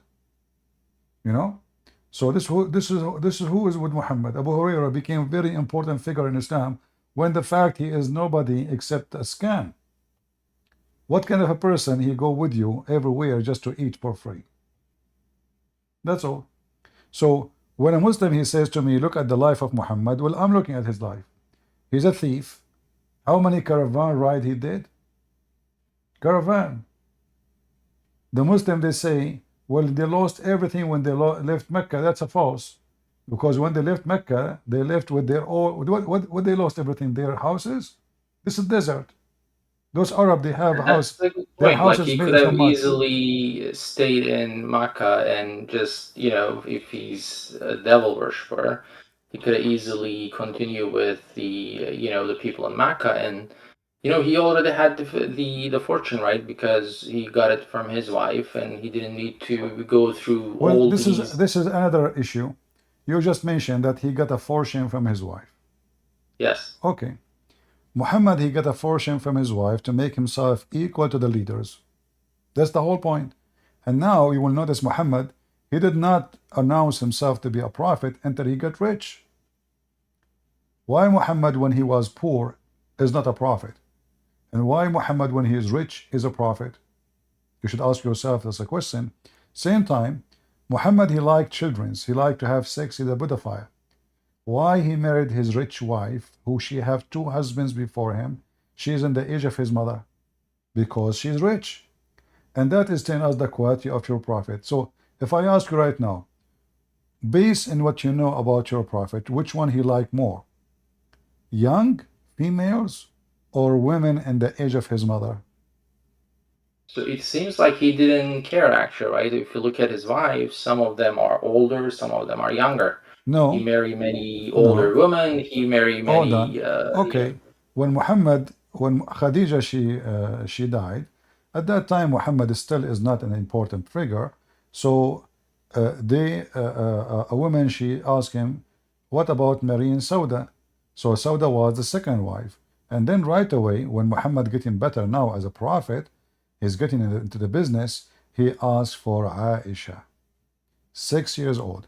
We know what Muhammad like from many hadith. As an example, Yes, but now they are saying a lot of the preachers in Turkey that actually they were counting the woman's age after they reach puberty. So they're saying that I heard that, but do you have a proof of that? Those Turkish who say that? Where this is from? there are so many preachers in Turkey, actually. I know. It's a business. It's a business, my friend. I know, like, I'm not sure if that's true or not. I don't have the. No. When somebody want to say something, you have to ask him where you get this from. This is today a second time I hear it. There's someone before you from Turkey too. He said that, but I'm asking you, did you ask them where they get this from? I need to check that to see. Okay, bring it to me, and you will see this is absolutely a fraud. As you see here, like Islamic business in Turkey is very, very profitable after the Muslim Erdogan he took over. But we know what kind of business this Islamic business is. Like now, if I go, as an example, this is a very famous preacher in Turkey, Harun Yahya. Erdogan never spoke against him, not even once, until he found out that he is supporting his enemy. And then suddenly this guy is a bad guy. So this is an Islamic TV in Turkey. I like to have a TV like this. Me myself, I want to open a TV. Do you have any connect? No, it's not a cult. This is the guy. He is the founder of Quran and science, all videos in the world coming from his books. He's like Quran and Scientology here. no. You see, this is Islam. This is the Turkish Islam. Turkish Islam is like this. You cannot find anywhere. It's the same. Dancing and music. They ask Erdogan, how come you are a Muslim now? You don't close the nightclub. His minister, he says, if we do, who is going to pay for your salary? So we know how Turkey is. So when you say to me, a Turkish scholars, well, those are your scholars. They're professors, actually. Islamic research professors are saying Okay, that. I have an offer for you. Can you Let me arrange? find. Can you arrange a debate between me and the best professor you can get in Turkey? Yeah, they don't want to do that. That's the problem. Why? Why? Because simply they are lying. You know, somebody can win a war. Why he don't go to war? Especially if you like war. So those who like war, they will not go to war because they knew in this war they will lose. So when they say such a statement, it's a lie. And as you see here, we have a clear reference. The Quran says it clearly, divorcing women, divorcing children's chapter of At-Talaq. What it says? It says about divorcing children who they never have their menstruation. So how they can say this is after menstruation when they have verses in the Quran saying it clearly? Those children who they never have their menstruation because they are too young, talking about how to divorce them. No, but they're saying that that's about the woman had problems with the menstruation, right? So they never. No. You see, you see when somebody says to me, this is about this, I have to prove it. No problem. They're saying that this verb means that the people, the woman, had never had menstrual cycle before. My So this friend, they have to basically, prove it. They have to prove it. Where they but get this it's in from? the Quran. That's how they, No, the translate it. Quran doesn't say this is about a women they have a problem. Which word is that one? So they never. I mean, We can they okay, haven't. how come all Muslim scholar, the real scholar, not those Turkish who do not know even Okay. how to read the Quran, they are saying this is about children's. They are too young. 14 centuries, nobody came with such a thing. Suddenly now those who they are farther from Muhammad, they understand what Muhammad and his book is saying. And those who there exist in his time, they do not know what Muhammad is saying. Yep. You know what I mean? Yes, of course. I mean, Yeah. people are saying anyway. Same time when they say, I will go with you. When they say that the age of somebody, females start after the age of a puberty, which is a new trick. I never heard this before. You know, I'm speaking about Islam for I don't know century, but today I heard this twice. I find it very funny because that is very stupid to say, and we can prove it in a 2 second from this hadith here to be false. Here you see a story of a guy, his name is Jabir, and Muhammad, he asked Jabir, who is his companion, hey Jabir, why you are in rush? Did you marry a woman or a child?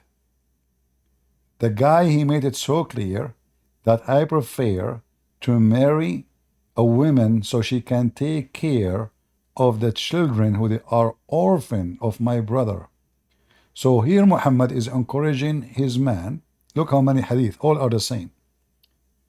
And what Muhammad make it here clear, the reason is just to have fun with the child. Here the Muslim translated Jariya as a virgin girl. But if you read a little bit down, you will see the following. I said, my father died having 7 or 9 girls, between two bracket orphans. So HR, I want to ask you, when we say the word orphans, are we talking about someone she is 18, 17, or someone is a kid?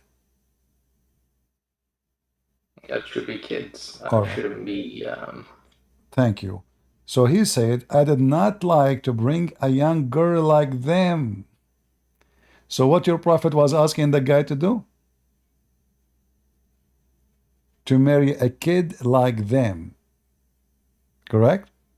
Yes. Yeah. So those scholars who you call them scholars, they are just a bunch of liars, and they have no dignity. You see, there's things I don't respect. I don't respect a believer who deny his belief, because right away that will tell me that he is satanic. As an example, if you say to me something and it's in my Bible, and then I say, oh, it doesn't mean that, and I lie, obviously my God is not the true God, because why I want to be ashamed of my belief unless it is a shameful belief, right? And how I'm going to defend something by lying? You say it's not there. I'm lying to who? I'm lying to myself first. So I don't respect this kind of people.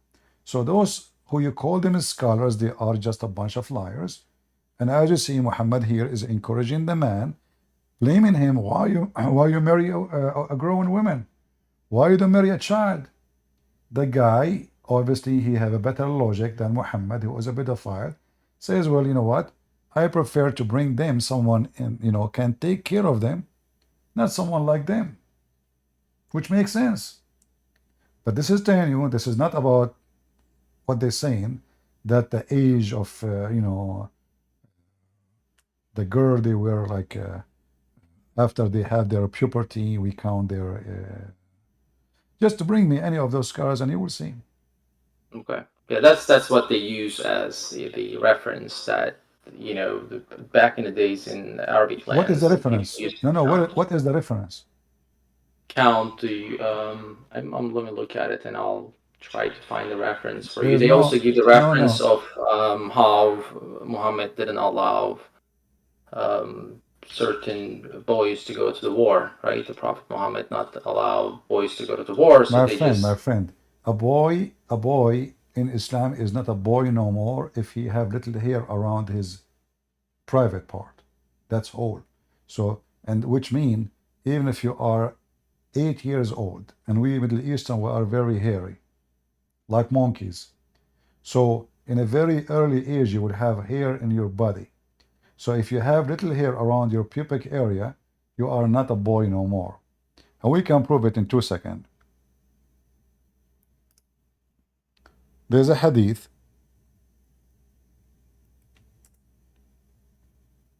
about a Jewish guy, why he was not slaughtered. Because simply there was no hair about the area of his pubic area. This is a Jewish guy from the tribe of Qurayza. I was among the captives of Bani Qurayza. They, the companion, examined us, and those who had begun to grow hair pubes were killed. So Muhammadan were killing children just because they have little hair around their area. Little hair. You see it? So again, they are lying to you. And of course, the argument in Turkey, another part is that majority of the people now they're saying that how can we know the hadith was trustworthy, right? It's just that's even more funny because they are trying to say to you something, they cannot back it up, but what we can back up is not approved. So how Islam is preserved? If you look at all the practice of the Muslims in Turkey, it's coming from the hadith. There's nothing from the Quran. Where in the Quran it says pray 5 times? Yes, I guess it's 3 times that you need to pray in the Quran. Okay. But where those scars they get their prayer from? As long the hadith is nobody knows where it's coming from.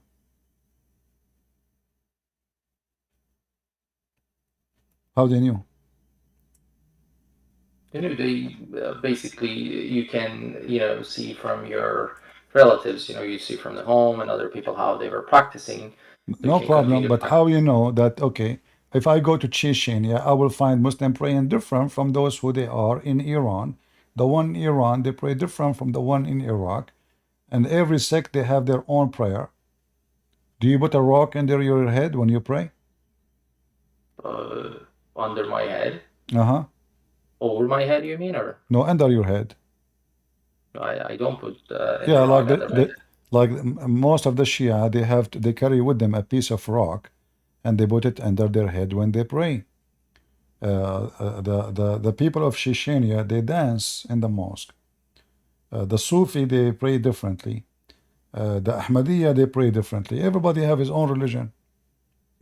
Yes, I mean, as long as you are, believing the God and then just praying to No, God. but you said I don't think the movements that doesn't make a big difference. Like it's just all about, praying to God. You can pray in a different way. You can pray in a little bit different. As long as you follow what you learn, I think you should be okay. I don't find a problem with different people are trying something different. No, you have to find the problem because the Muslim, they claim that Islam is a preserved. Either it is preserved or it's not. Same time, either we do exactly as the Prophet said, and then you call yourself Sunni, or don't call yourself Sunni, because Sunni mean practicing word by word, act by act what Muhammad said. It's not up to you to make your own way of a prayer. In Islam, you cannot even make your own prayer. You have to say certain words. So all those things have to come from your Prophet. And as long the hadith is a fabrication, everything is a fabrication there. If I say to you now,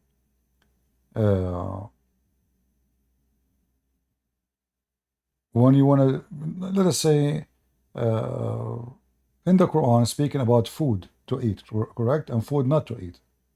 Is that correct? Correct about what? Food, like what you can eat, what you cannot eat, right?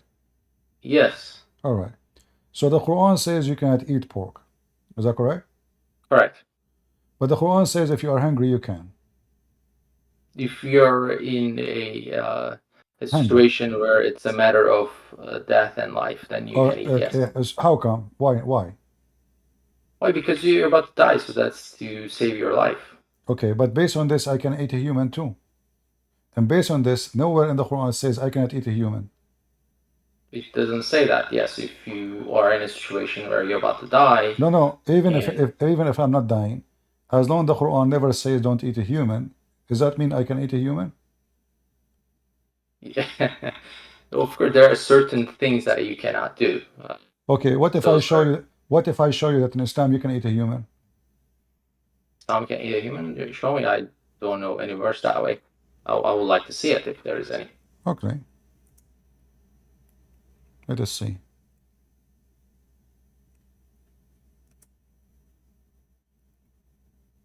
Just to show you how awkward this religion.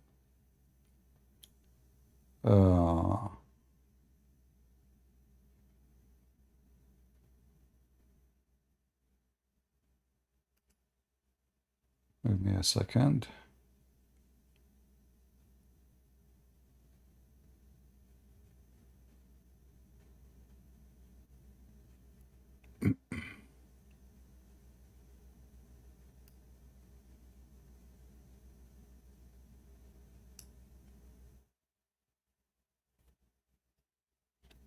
And even they teach you how to eat him, like, the Muslim have, you eat him differently from eating non-Muslim.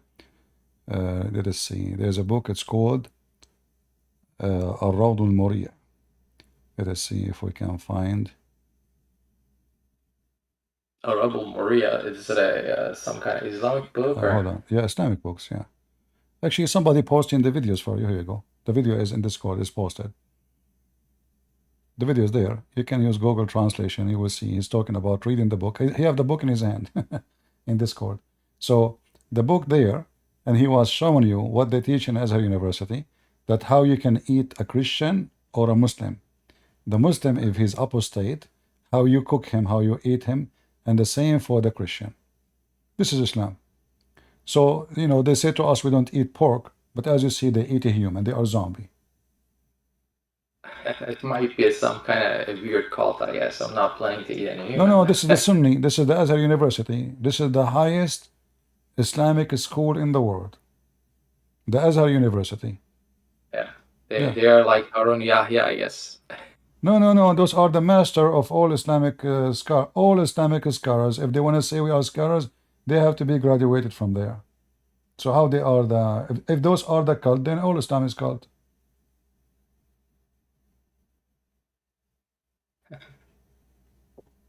Yeah. I don't know. I'll look at those ones, but I'm not sure about that school or their The Quran education. the Quran says to you, it's lawful your wives to you to dig in them as you wish. Do you agree with that?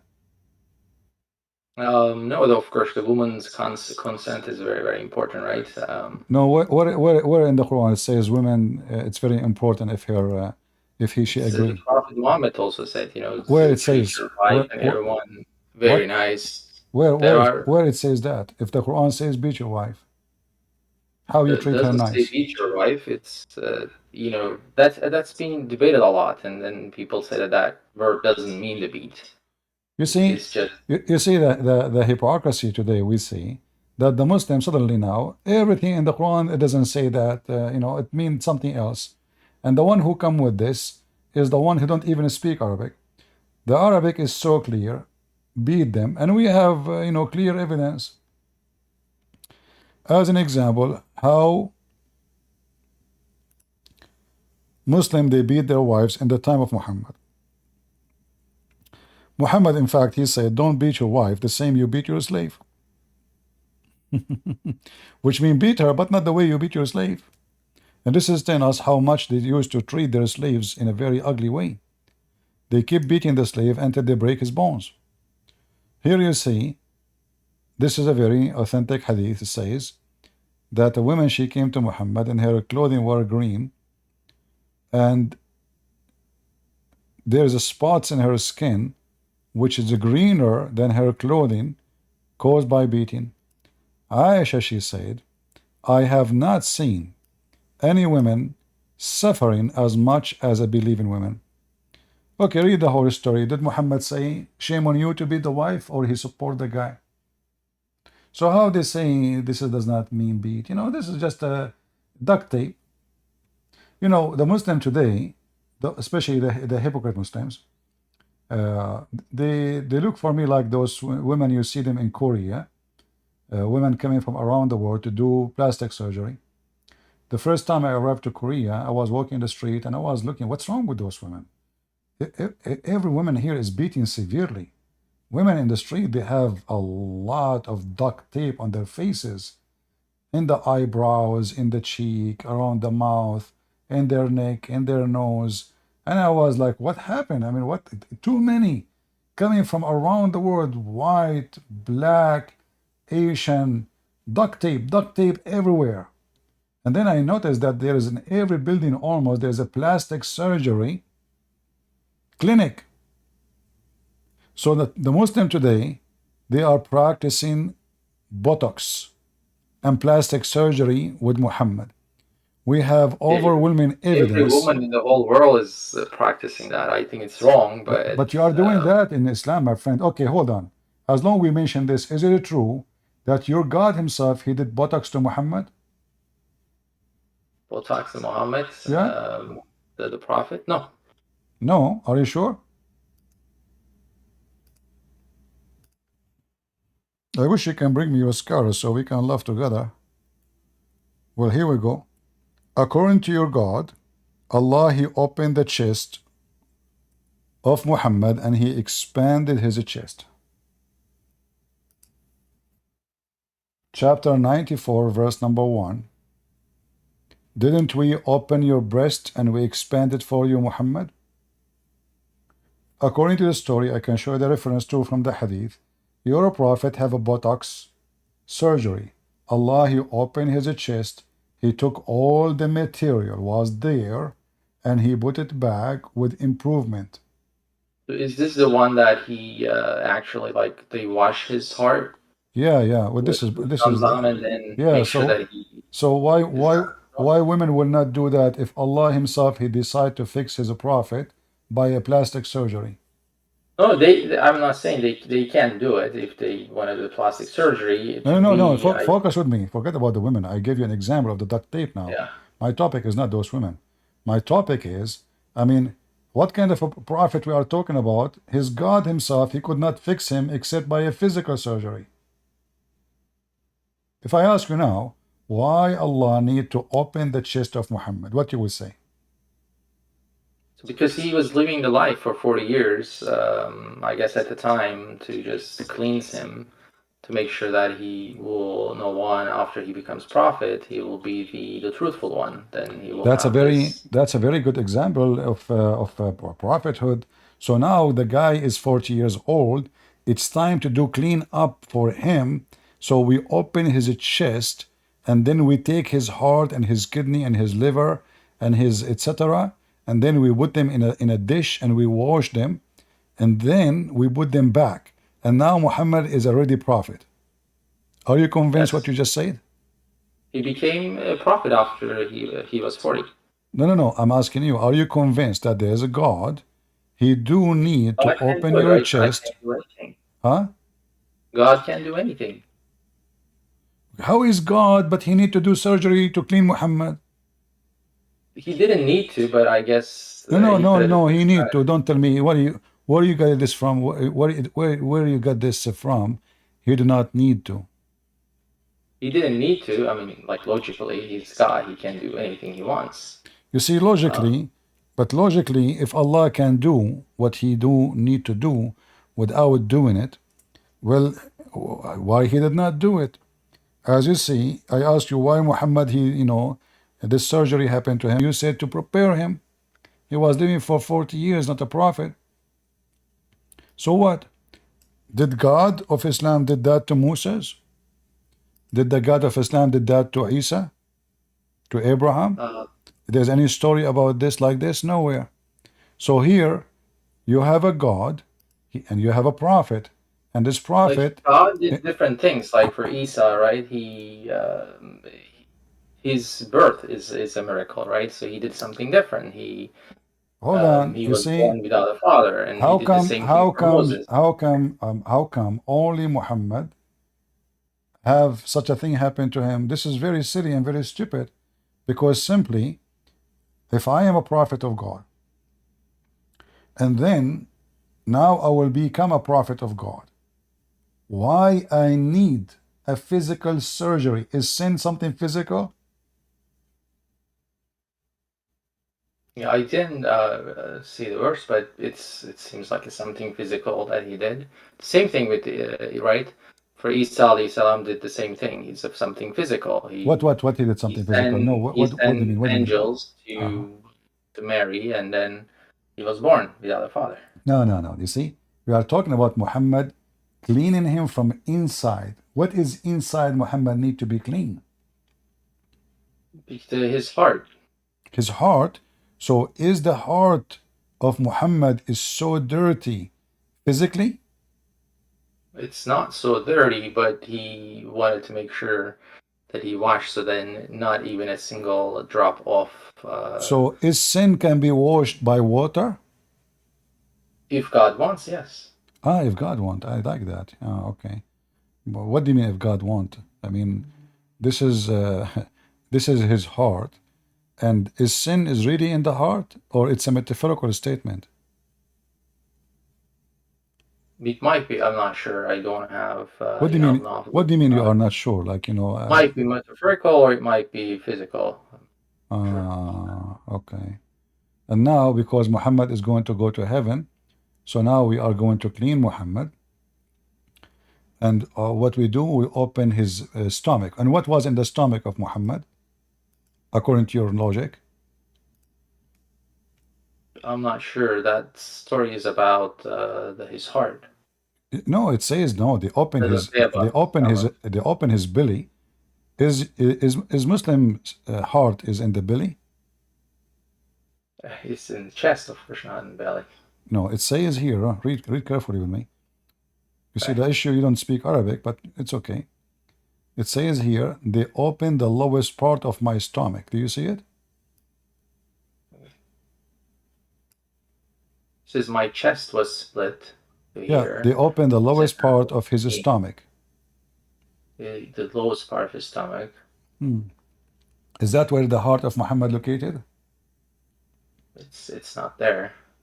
No, you never know. I mean, Allah can do everything. You keep saying, Maybe, I don't know. Of yeah, course, God is. yeah, Allah can do everything. So maybe Muhammad, maybe his heart is next to his balls. You never know. I mean, Allah can do everything.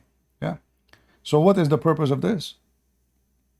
As long as, I mean, the God is capable of doing anything, everything. No, So no, no. You maybe see, you're the problem is, says that my heart was removed and washed with Zamzam water. and what will happen now if you wash you with Zamzam? What will happen? So it cleans it up. And what will happen next? I mean, after that. After that, it happens. He has a pure heart now. Pure heart. Okay. Well, you know, if you read this the story carefully, you will find that the reason the angels they came with two dishes. Is that true? 2 dishes. Uh-huh. I don't know. You mean I'm not sure. I don't know exactly how many dishes they were carrying. Okay. Well, in the They have 2 story, dishes. Does that matter? in One or in 2? the story, they came with dishes, and one dish have faith, and the other dish have wisdom. You said to me that God he can do everything. So do you believe Yeah. really that faith can come in dishes and wisdom can come in dishes too? If God wants to send it that way, yes. I mean, He can Here we go. send See, it in that. God, you know, this God he can do everything. So wisdom now is wisdom is something physical? The wisdom is not something physical, but if God wants to make it physical, He can. So now God he make it physical in a dish, shish kebab. So now Allah he send a dish, and this dish have faith. You know, I mean, I don't know what to say. You see, this is hilarious what Muslim they say to us. So guys, if God, he keeps saying to me, if God, but their God, he cannot do anything. If there's any witnesses for the surgery, no. Okay, Muhammad now is wise. After he was wise, he said all kind of stupid stories. So as an example, but let me show you here. Where is the wisdom located in your understanding, In your brain. in your brain? Oh, where is the wisdom of your prophet was located?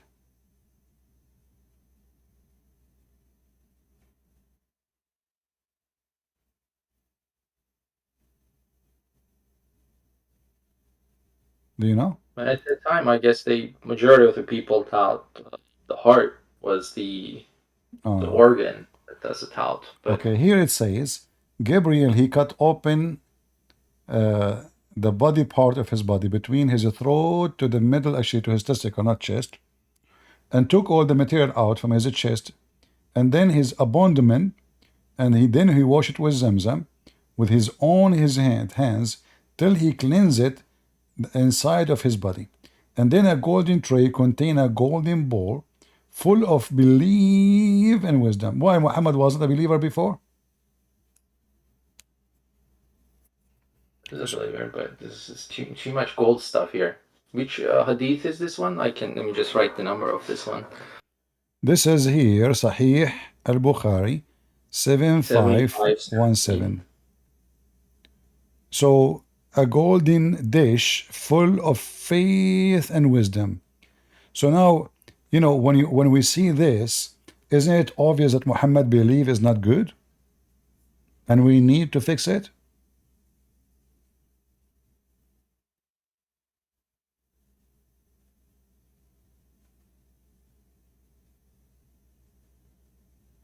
Are you there? Yeah, I'm here. I'm just trying to read where the thing is. I'm trying to get the screen. Yeah, I can give you the link if you want, so you can open it from your side. No problem. Here we go. Oh, it's okay. Somebody posted already. Okay, thank you. You know, when I decide to make a surgery, and the surgery involved two things, fixing your belief and fixing your wisdom, that mean you have a lack of belief and lack of wisdom. Do I agree? Yeah, definitely. If he needs to add Okay, belief thank you and very much. wisdom, Muhammad, that's why I think that he mean waited Muhammad, until he was I'm 40. not being rude, I'm just saying Well, obviously Muhammad was a fool in this moment because he needed wisdom, and he is not qualified to be a prophet, and Allah made wrong decision, and now he said to himself, what I did, look at this guy, he cannot be a prophet, I need to fix him. So he sent two mechanics. They opened his chest, they took everything off, and now they need to do adjustment. Dish number one, we have to put believe. Muhammad don't have believe. And where we put the believe? In his stomach. Yeah. But wasn't it in the hadith also that there are a lot of miracles, like when he was a child, a cloud was following him when he was walking in the desert with his uncle. My friend, all those are stupid stories because the Quran is so clear. Muhammad have zero miracle. How come all the miracle of Jesus in the Quran, but we cannot find those miracles in the Quran? Why? Those are stories written thousand, year after Muhammad. I mean, you accept this one, but you don't accept those ones. No, I accept them all to laugh at them. Who said I don't? I accept every single hadith about Muhammad because it's funny and laughable. Like what you just said. The cloud is following Muhammad. Why? To just protect him against the harsh sun. Okay, so the cloud following Muhammad to protect Muhammad from the sun, but Allah did not do anything to protect him from the poison, and he died by poison? From the poisonous food?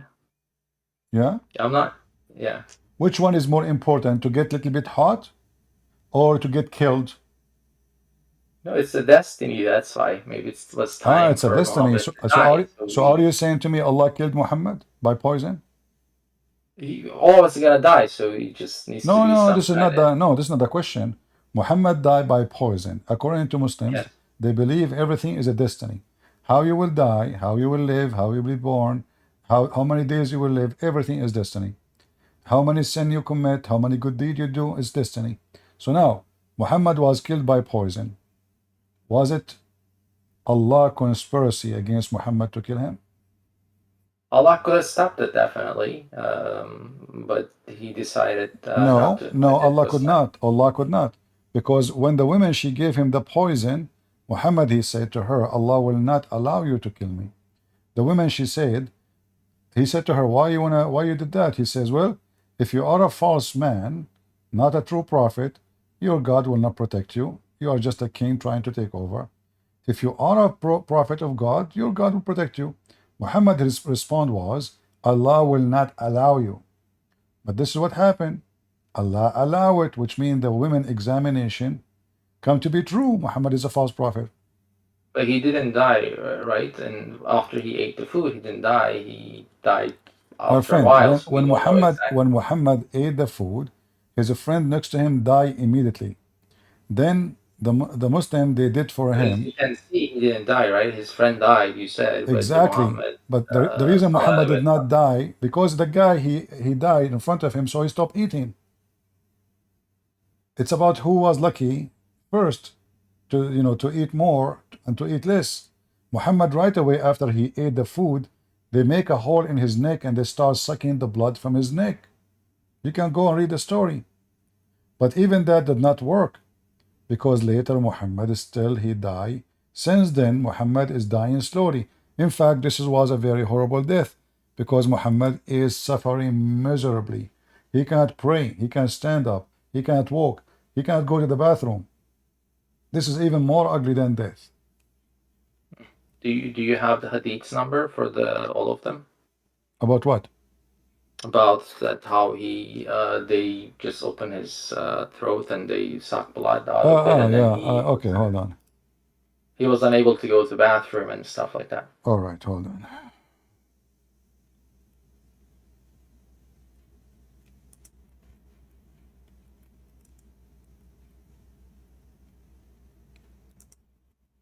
It's not Allah who tried to save him, it was the Muslims. However, even that did not save him. Yeah,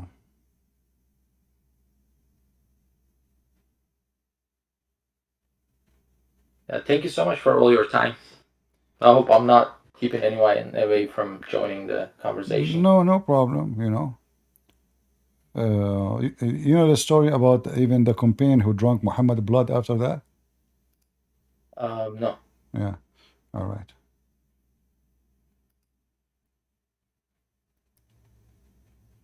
Let's see. I'm not sure what the people are messaging there. Says join Shia join. I'm not sure. Someone else trying to join to the group? Or?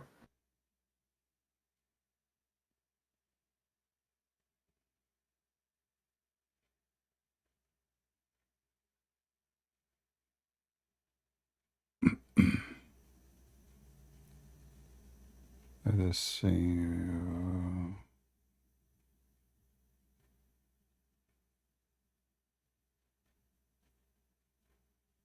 There's many hadith actually. I'm just trying to find something Okay, no problem. trustworthy.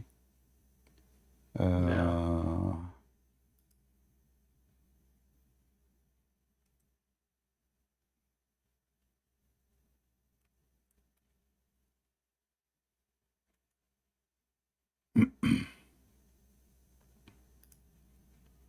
Let us see here.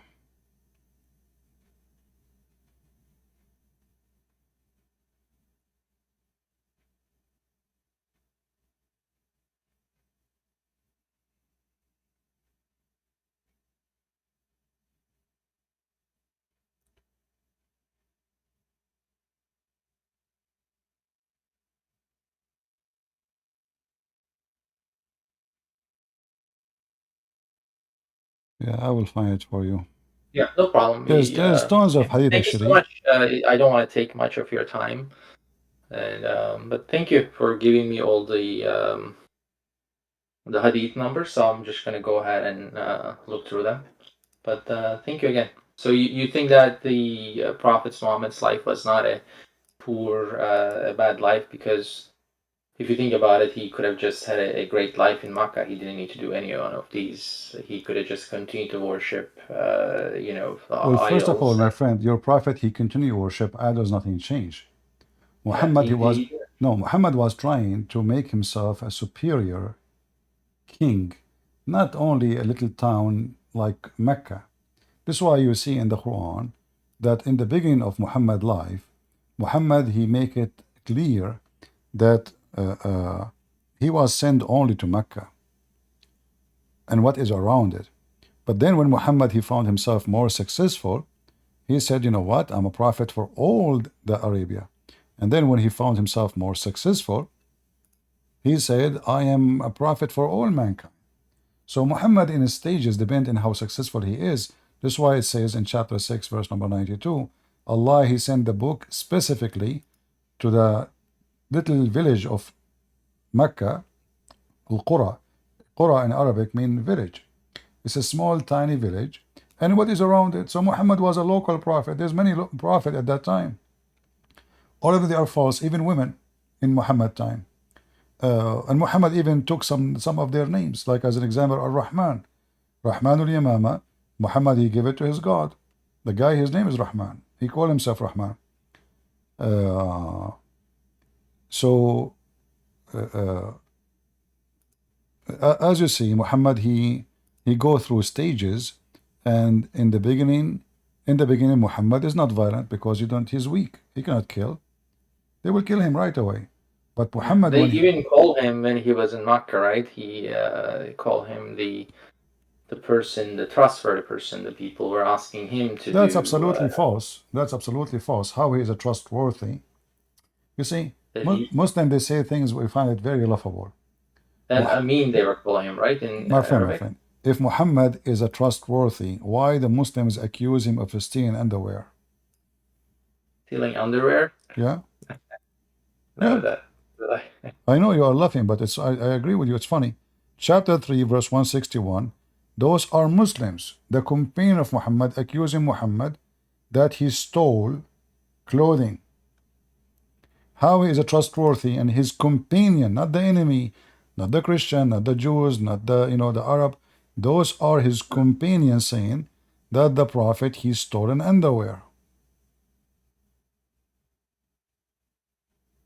that this is not for any prophet to take illegally a part of booty. Yeah, first translation, what illegally? It says yaghul. Yaghul is steal. Okay. Yeah. So, why? How he's a trustworthy and he's accused by his own followers? I don't know the hadith number, but they were calling him Al-Amin, right? The one that trustworthy person. Even he was doing the deals between the non-believers before he was even prophet. My friend, before he was a prophet, we have the story of how Muhammad married Khadija. Do you know Yeah, like how he married imagine Khadija? he only was married to an older woman. No, no, no, no. He, This is not only that. Even to marry his wife Khadija, they made her father drunk. Khadija and Muhammad, they made a conspiracy, and the conspiracy is very simple. We will invite Khadija father, and we will drunk him with a bunch of his friends, and then when he is asleep, we change his clothes and we make him believe that he married Muhammad to Khadija. You do not know the story? I don't know this one. All right. I will find it for you.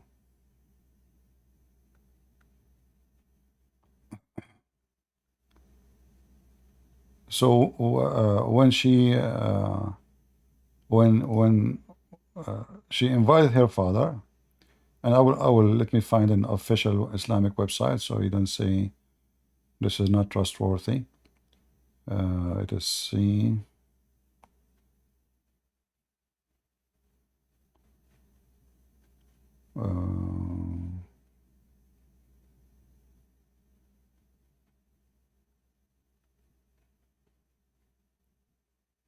So Khadija, the wanted to marry him, and then I guess her dad was not allowing them to get married. Her dad, because Muhammad is a trashy person, he have a very bad reputation. He don't want to marry him, even though Because he was Khadija, poor, that's why. even though the Arab, they don't, they wish to marry their daughter, especially if she is married and divorced many times, or she is a widow. Yeah, that's the one part. If you look at it, he married someone, married and divorced multiple times. She's older. He didn't care about it, right? So if you No, think she's that his rich, life was my all friend. She about is rich. marrying young children and having multiples of people and having sex slaves and stuff I like don't that. know So what you it are just saying, but doesn't my match friend. to him. So why Muhammad he married Khadija according to you? Well, of course, that she had certain amount of fortune, and at the time, I guess they liked each other and they got married. So it's not because she is rich? That's also have to do with it. Probably a certain part of it. Okay. So do you agree it's okay to make the father of my future wife drunk? And I lie to him, says, when you are drunk, you made me marry your daughter? It's not okay to do that, but at the same time, he should allow them. So if I know, but do you wanted, agree? Do you agree that I start my life as a prophet by deceiving my opponent and make him believe he married me to his daughter? that's not okay. So that's why he, I guess, needed that cleansing after age 40. So now we can wash it by doing a washing machine. So now Muhammad is a good guy just because now we wash his chest. Here we go. I just found the reference, official reference. This is Musnad Ahmad. Actually, this is a Tabarani. I was trying to find it in different book. Tabarani. Here we go. I will use Google Translation. Tabari is Tabarani, not 445. At-Tabari. Tabarani. Tabarani. Volume number 22. We can find it in many books, not necessarily here only. So here you see that Khadija Is Tabarani mentioned that Khadija bint Khuwaylid, she invited her father and wanted him to marry her to Muhammad. So she prepared food and drink, and she called her father and a group of Quraysh. And they ate and drank until they were drunk. And Khadija said to her father, Muhammad ibn Abdullah, proposing to me, so marry me to him. So she married him.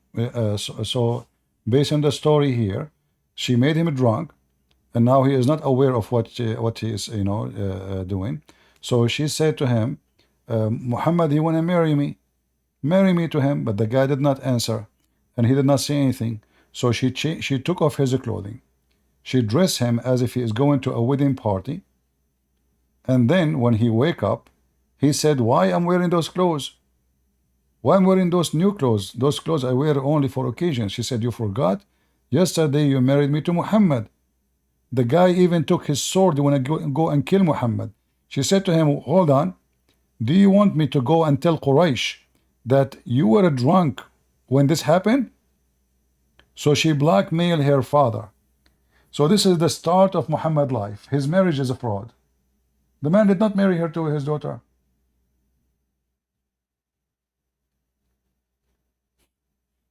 And those are the references in front of your eyes. Mm-hmm.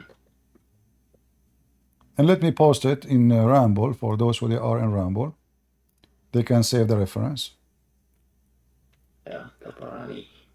Oh, no. So this is a Sahih also, Hadith? Well, everything in Islam is not Sahih. Have you ever seen in Islam anything is Sahih? The Quran itself, now the the Quran majority of the itself, people don't the believe Quran in itself, my friend, Hadith if anyway. the story is not Sahih, why it's there, why they are quoting it, why they are saying this, what happened? I mean, this is one of the most funny things about Islam. They say to you, Islam is protected, but the second we try to find out anything about Islam, they say to you, it's corrupted. This is your life story. This is your prophet life story. This is where you get all the reference from about anything.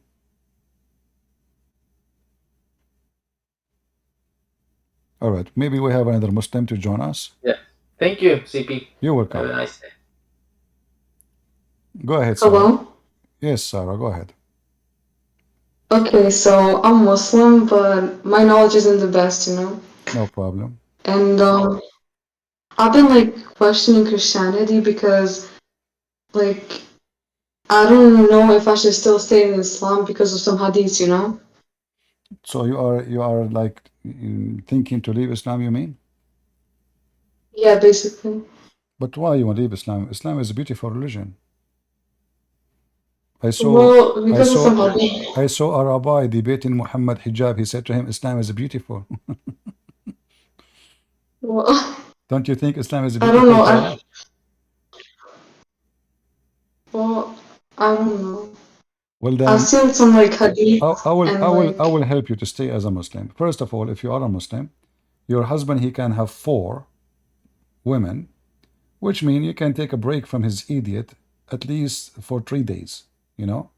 So you can watch TV, yeah, have fun, go gossip with your friends, go to Starbucks. What do you want more? Secondly, you can get a free beating. Your husband can beat you, which is it's a bonus, you know? Finally, there's a yeah, real man who is going to beat his wife to teach her how to behave. Because simply, according to Islam, you are not mature, you are just a kid. So as you see, Islam is so beautiful. yeah, And the top of that, when you go to heaven, you will be a sex toy, with my respect to you, which is very nice. I mean, you will be so busy. So Islam again is so beautiful. And according to Muhammad, if you go to heaven, but Muhammad said most of women, especially Muslim women, most of them they will go to hell. So I don't know why in the yeah. world you want to leave Islam. I don't understand. Well, I'm just curious about Christianity, you know? Okay, but did you decide to leave Islam or not yet? Not yet. Sorry? Not yet. Okay. Not yet. But why Yeah. not yet? Before we talk about Christianity, like what is holding you? Personal issues, you know, because I live in a Muslim country. All right, I understand. But Yeah. like, is it so? It's not because Islam is good, but because it's personal situation. Yeah, basically. Okay, I understand. All right, what do you want to know about Christianity? I will be happy to answer you. Go ahead.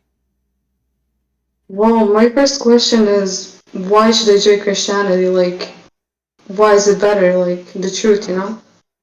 Well, it's not because it's better and it's worse. You see, either it's a truth or it's not. Because what is better, what is worse is relative. As an example, if I am a person who like to fornicate and to be drunk, well, Christianity is not good for me because the Bible is so clear that fornicators, drunk, thieves, criminals, hypocrite, they will not enter the kingdom of God. So good and bad is relative to who you are. The one who is a pimp, Christianity is not good for him because simply he will go to hell. So the word good is flexible, depend we are talking to who. And the word better is the same. Depend on your ethic Okay. and what is ethic for you. So if you see Christianity, if you look at the life of Jesus, then you can find out what the Christianity is about. Because the Christianity is a Christ. Christianity is not the Christians. Christians are the followers. If they follow, we can call them Christians. If they don't, they are just a Christian by name. So you need to look at Christ and see if Christ is the best to follow, not just better, because better is, as we said, relative. You know, I can meet a person better than this person. So what is that? What I would do now? Follow that person because he's better than this person? No. We need to find the truth, and we are talking about God. So God cannot be compared to any. And this is what we find about Jesus. Based on your understanding or reading about Jesus, can you find someone better than Jesus? Well, no. And this is exactly what I'm talking about. You can find maybe a 6 billion better than me, but you cannot find one person better than Jesus. This is what is important. And when we say better, we are talking about a person who proved himself to be good as God, not just good as a man, because there's many good men. The word good is relative again, because all men are sinners. So this guy is sinner less than this guy, is better than this man. But when it's come to Jesus, he is good as God, for only God is good. So when we look at Jesus, we look at him as the amazing, perfect person. Even though he come to us in the image of a man, he humbled himself, come to us in the image of man, yet in the image of man, acting as God act. So he never been committing sin. He never did something wrong. He spent his life saving and healing people. He was a living doctor in this earth, but this doctor was God himself. Wherever he goes, people are healed. Wherever he goes, life change. Wherever he goes, everything is better. That is why I believe I should follow Jesus. It's not because he looked like this or he looked like that. We don't Christians don't even talk about Jesus how he looked like. Only Muslims talk about Muhammad look. Because this is not important. The quality is not in the look. The quality is in the essence of the person. So if I ask you, Sarah, what do you think about Jesus? You said, I did not find better. So what is stopping you from believing in him? I don't know, to be honest. Like, I'm scared to change religions, you know? What you know why I want to be scared to follow someone is the best of the best of the best. Why I want to be scared? I don't know, to be honest. Do you like to get married and have a husband who love you and marry you only you and he never look around? Isn't this the Yeah. dream of every woman? Well, this is a Christianity. A Christian man, he marry once, and if he's going to be a loser, he is no Christian. A Christian man, Jesus said, he loved his wife the same as the Christ he gave himself to the church. So in Christianity, the women became equal to the church. The church for every Christian is a holy place. And this is how women for the man in Christianity. So man leave his parents, the Bible say, and he will become with his wife one. That is Christ. Unity, our marriage is unity. Islamic marriage is use and abuse. Women, she sign a contract for sex, not contract of marriage. So, and we can keep going talking about everything: love, harmony, mercy, giving, forgiving, family, every kind of value. You will see that Jesus, he gave you a perfect life. Even though perfect life is a fantasy, it's not exist. Perfect life is not exist. However, if there is two people who truly believe in Jesus, they can have a perfect life, even if their life is not perfect. To explain to you, I can be poor and hungry. I can be poor and starving. Still, I can be a perfect Christian because my faith is what making me quality. Is not how empty my stomach, is not how full my pocket. So a man and a woman, they have a family, they can be struggling miserably. Their life is horrible. They can be cold in winter, hungry, sleep without dinner, and everything is going wrong. Even their health is not good. They will have a good life, better than someone is rich, wealthy, food everywhere, nice house, maid, servants, cars, yet their life is corrupt and miserable. So with the Christ, life is different. The imperfect life with the Christ will be perfect. For he can make you enjoy your life even when you are living a horrible life. I will give you some more example to make it more realistic. I like you to go and read the disciple of Jesus about their life, how they died. Yet each one of them, he was not, he don't believe he is miserable. They believe that they are happy. They believe that they are doing amazing stuff, even though they used to feed them to the animals to eat them. People used to torture them. People, they killed them. They get killed, all of them. Yet they were enjoying being them. Even their life was miserable. It was not good at all. Poor, chased from place to place, hiding, running. They can't even pronounce their face. So yet they were enjoying their life. So I say to you, with Christ, you can have a better life, perfect life in this earth, which is imperfect in everything. If you have a question for me, you like to learn, I will be happy to help you. Well, the first thing is like, why do Christians have statues of Jesus, you know? Well, Why do they have them? I will ask you another question to support your question. Why some Christian they go sleep around? Which one is more important? All of it is, is. Did Jesus says make a statues? No. Did Jesus says make a picture of me? No. So when people they do things, this is what people do. You see, and Wait, so so so that's what? not in Christianity? No, this is not a Christianity. Christianity never said make a statues to anyone.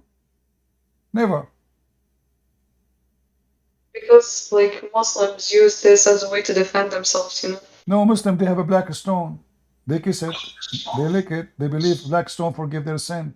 So there's a huge difference between someone who is doing something not biblical and someone is doing something in his book.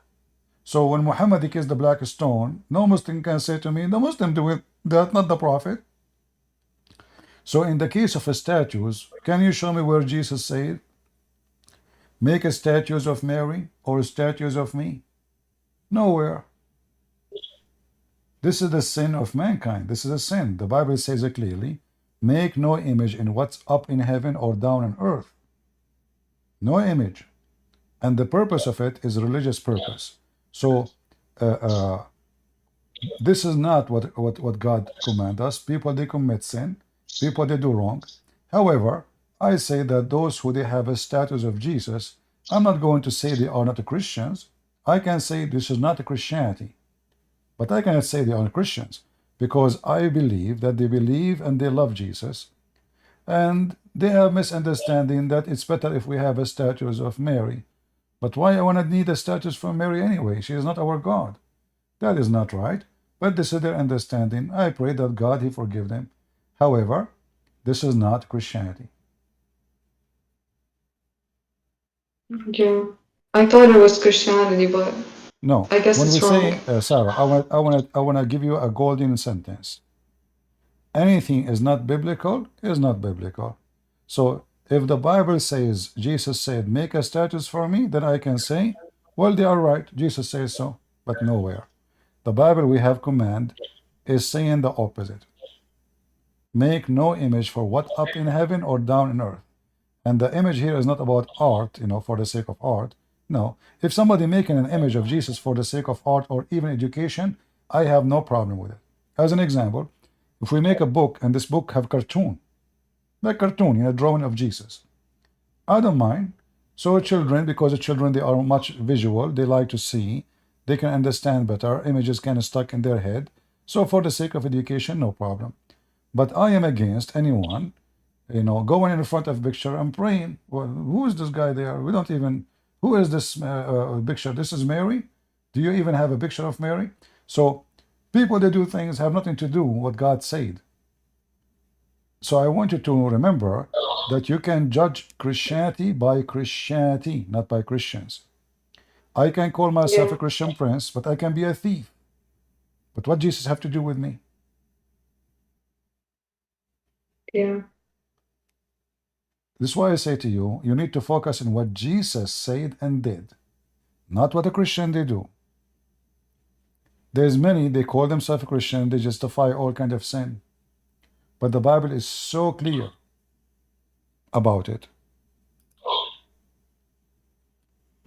Yeah. What else you like to ask? And I will be happy to answer you.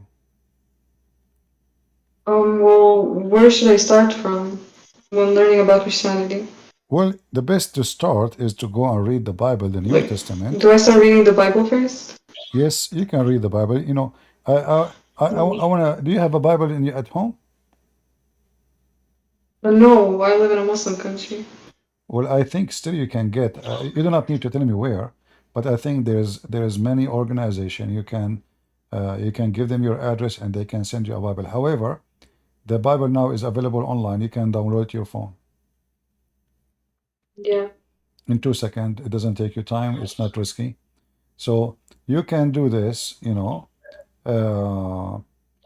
If you can get an app for the Bible and read in there, that would be good. Yeah, I will. And read, and focus very much in what Jesus said, and try to live the word, not to read the words.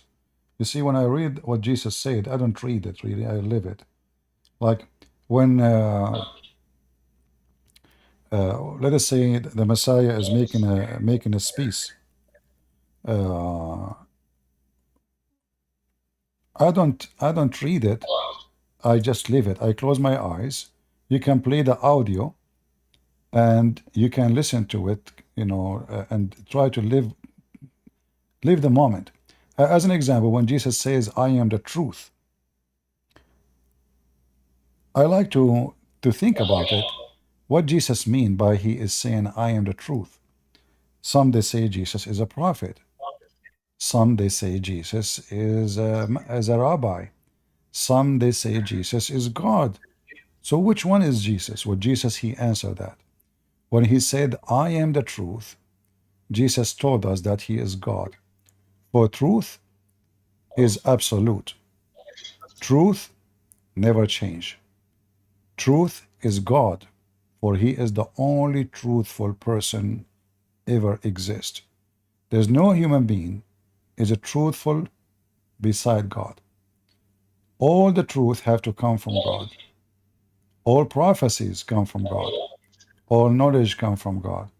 All creation is coming from God. So when Jesus says, "I am the life, I am the truth, I am the beginning, I am the end, I am the resurrection," I would like to close my eyes and try to listen to it and live so I can enjoy the teaching of Jesus. Imagine myself like as if I am in a movie, but I am a person in that movie. So Jesus now is speaking and I am there. And now I want to know what Jesus is saying to me. So I can play an audio and then I listen, close my eyes, and imagine Jesus is speaking in front of those people and people they are discussing with him. This guy, he said, Jesus said, live the story and you will really enjoy it. Don't read the story, live it. For when you live the story will live within you. And really you will know it better and you will know what the meaning better. Yeah. Like, you know, when the Messiah, he said that he is the truth. And he said, no one come to the Father but by me. Jesus told us a very important message, that there is many false prophets, many false teachers. They will say to you, I can save you. Then we need to examine if Jesus deserved the name Savior, why he was called Yeshua, why he was called the Messiah, why he is the Savior. Can really he save me? So to examine that, then we examine the life of Jesus and the ability of Jesus. You heard and you learn even from the Quran that Jesus, he can resurrect people from death, correct? Yeah. Well, if Jesus can resurrect people from death, can we call him a savior? Obviously he can, because he can save me from the grave. All of us, we knew that the one who go there, he never come back. Is that correct? Yeah. The only one who can bring me back and give me life again is the one who can create life. Do we agree? Yeah, I agree. That is Jesus. If you read in Islam, you can search right now, you will find, according to Islam, Jesus, he resurrected 4 people. 4. Including the sons of Noah and Adam. Imagine, back thousands of years ago. So Jesus, he can not only resurrect somebody, he died yesterday, he can resurrect someone like the son of Noah, who died thousands of years ago. How we can explain that Jesus can do so? Well, the answer is very simple. He have the power over life, for he is the one who gave life. So Jesus, when he said, I am the truth, I am the way, I am the resurrection, Jesus proved everything he said. Otherwise, I can say, hey, I am the resurrection. I am the resurrector. People will laugh at me. When I get sick, I take medicine. You know, when I have pain, I cannot heal myself. But in the case of Jesus, he is really the resurrector. He proved it. He is the healer. He proved it. He is the one. He is the creator. He gave life. He, you know, when I say to a blind man, see, and he see, well, I just gave him eyes. He's born blind. I just created a new eyes for him. His eyes is damaged. The one he have, they are damaged. The only way to fix it, to make it work, if I give him a new creation. That is Jesus. So Jesus can make the blind see literally, and Jesus can make the blind see metaphorically. So you, Sarah, I say to you, you should not waste time, for only Jesus can do those things. He can make you, without a surgery, see literally and see metaphorically. Making your heart can see, and making your eyes can see too. And that's how I know that Jesus is my Lord. Otherwise, talk is cheap. There's many false teachers. There's a guy, his name is Ahmad Mirza Ghulam. I don't know if you heard of him. No. Well, Ahmad Mirza Ghulam, he is the guy who claimed to be the Messiah. He is the founder of the Ahmadiyya. You heard of Ahmadiyya? No, never. Okay. So Ahmad Mirza, he claimed to be the Messiah, and then a bunch of Christians, they come to his door, and they brought him, you know, people who they are in the chair, they cannot walk, people who they are blind, people who cannot mute, they cannot talk, etc. And they said to him, as long you are the Messiah, this is Ahmad Mirza Ghulam, the old pictures. Let us see his image. Here we go.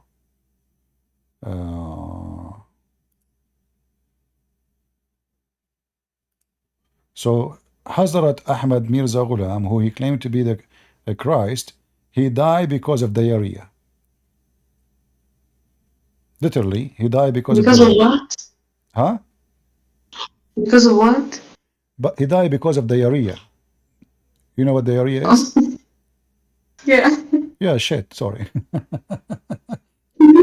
So this guy, he claimed to be the Messiah, and then he keep having diarrhea, and not only that, when he died, he fell down from his bed over his shit.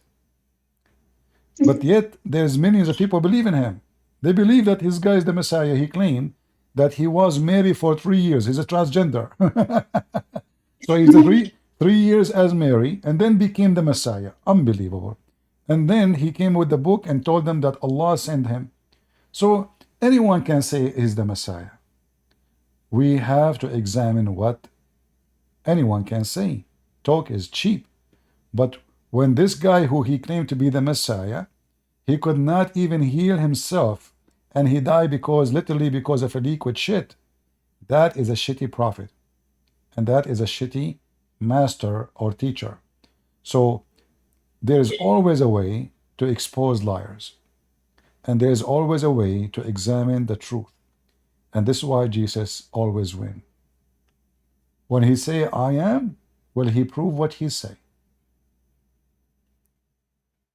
No. So do you accept to believe in the Messiah, Sarah? Jesus? Yes? Well, I think I'll still have to do research about it, like more, you know? All right. Well, the Messiah, he command us to read the books and to search for the truth, and the truth will set you free. So I want you to remember this sentence from Jesus.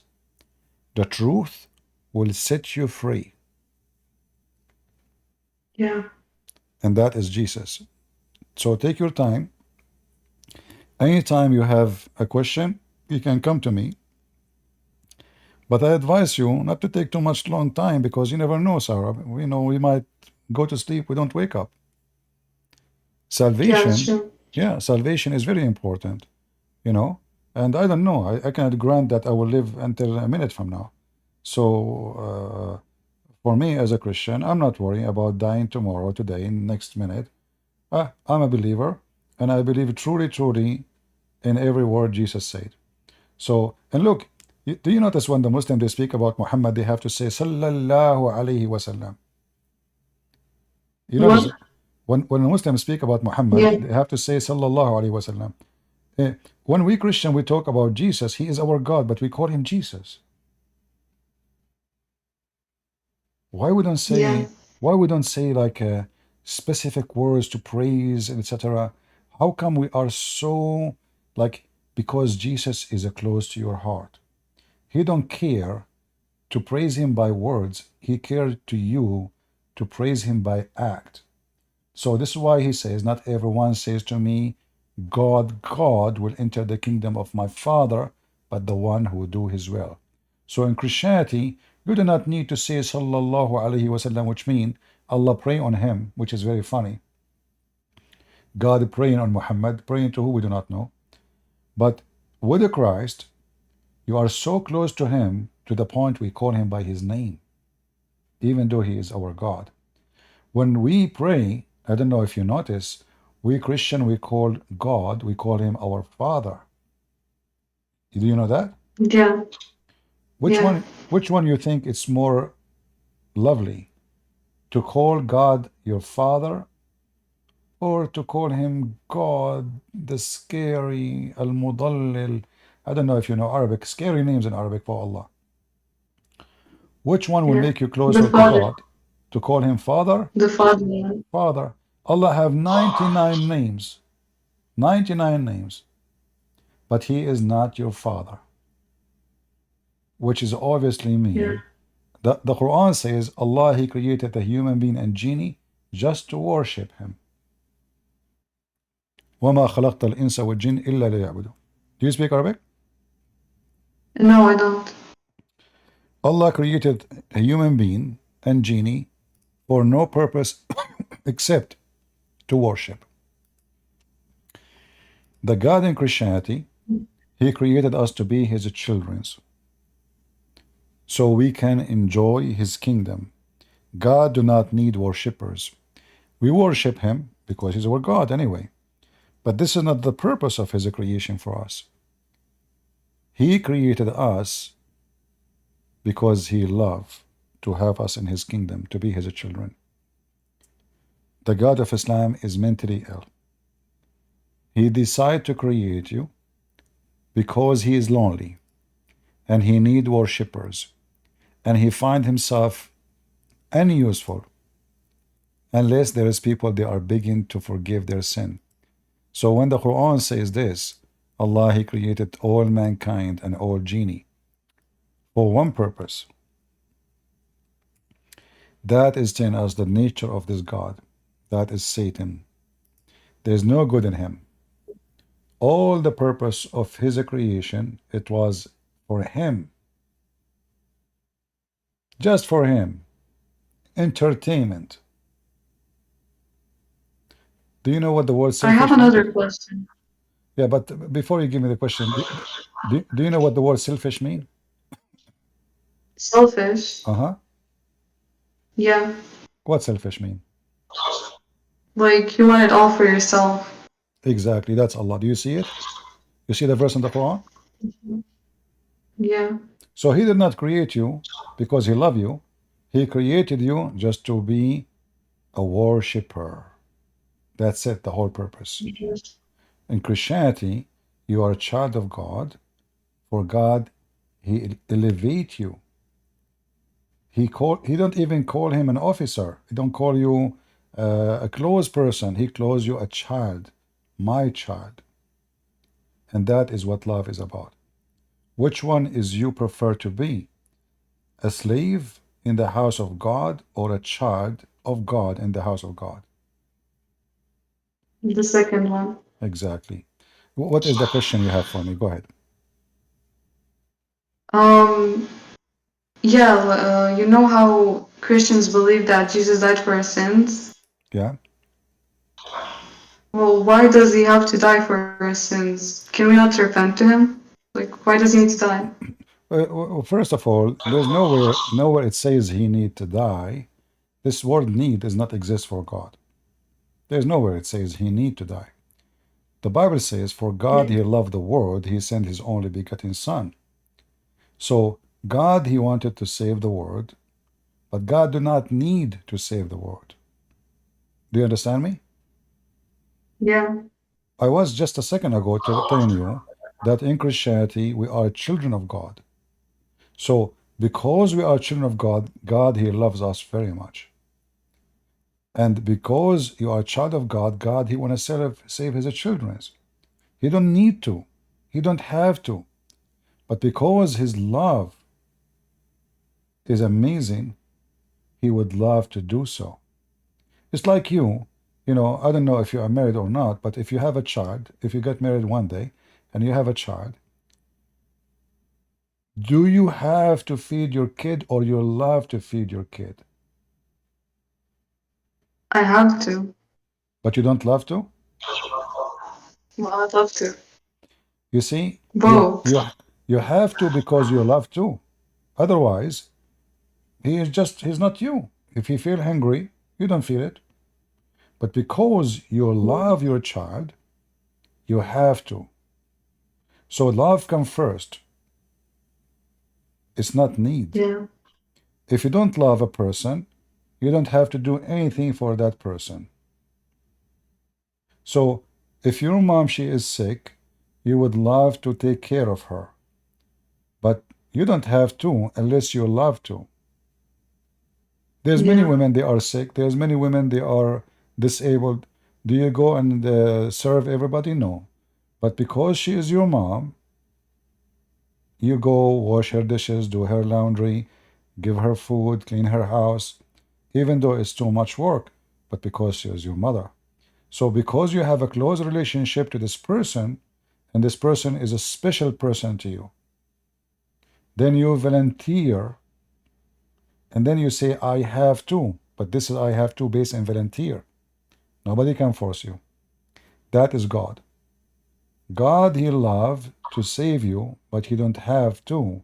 But because his love is way more powerful than all the sin you have. He forgive you and he love to help you. That's what Jesus came to do so. So the Bible says, for God he loved the world, he sent his only begotten son to save the world. So it's not about he have to, but because he love you, he came to do so.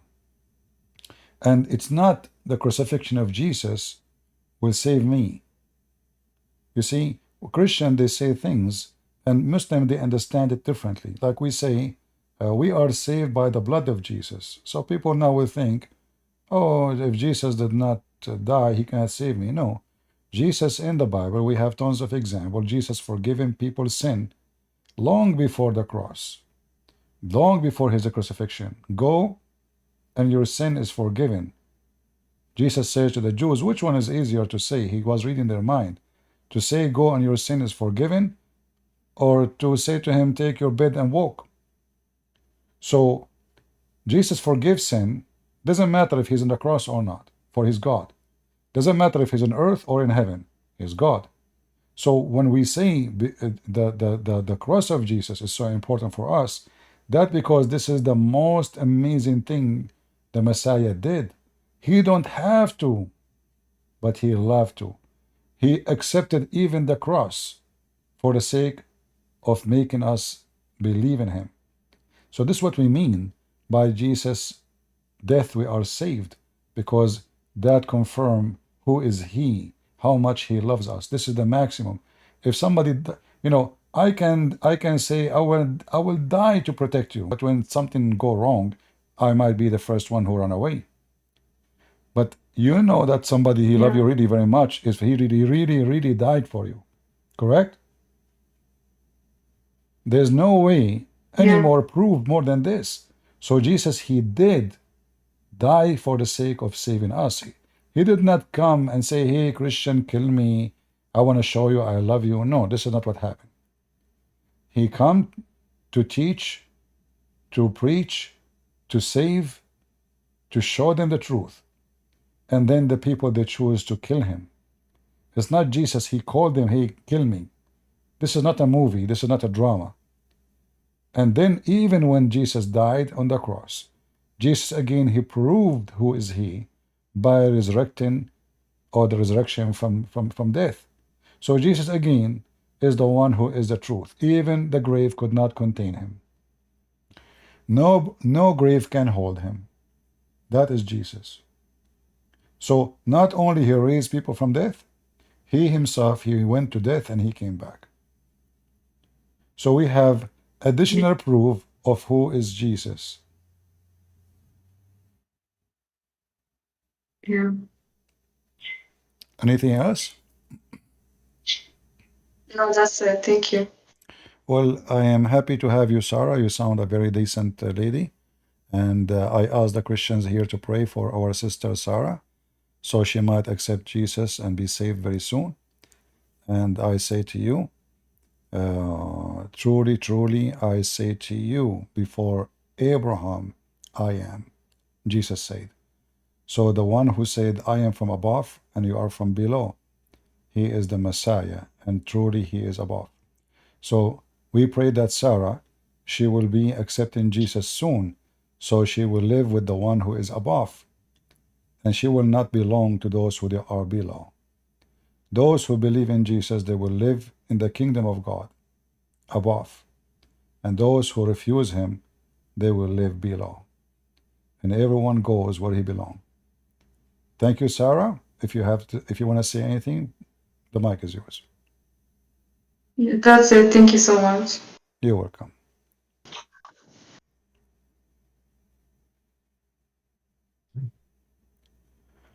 Wait, do I leave?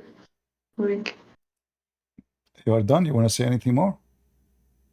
no, that's it. All right. Thank you very much. Take care. And feel free to join me anytime if you have questions. I will. Thank you. All right. Take care.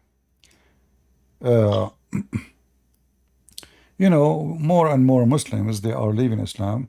And, like here you see that the difference between the one before, the guy from Turkey, who he was trying to duct tape. Like, the Quran doesn't say beat them. But, I mean, that's very, very weird. that now suddenly in 2024 we have a new meaning for the word beating, and suddenly we have a new religion, a new understanding for the Quran.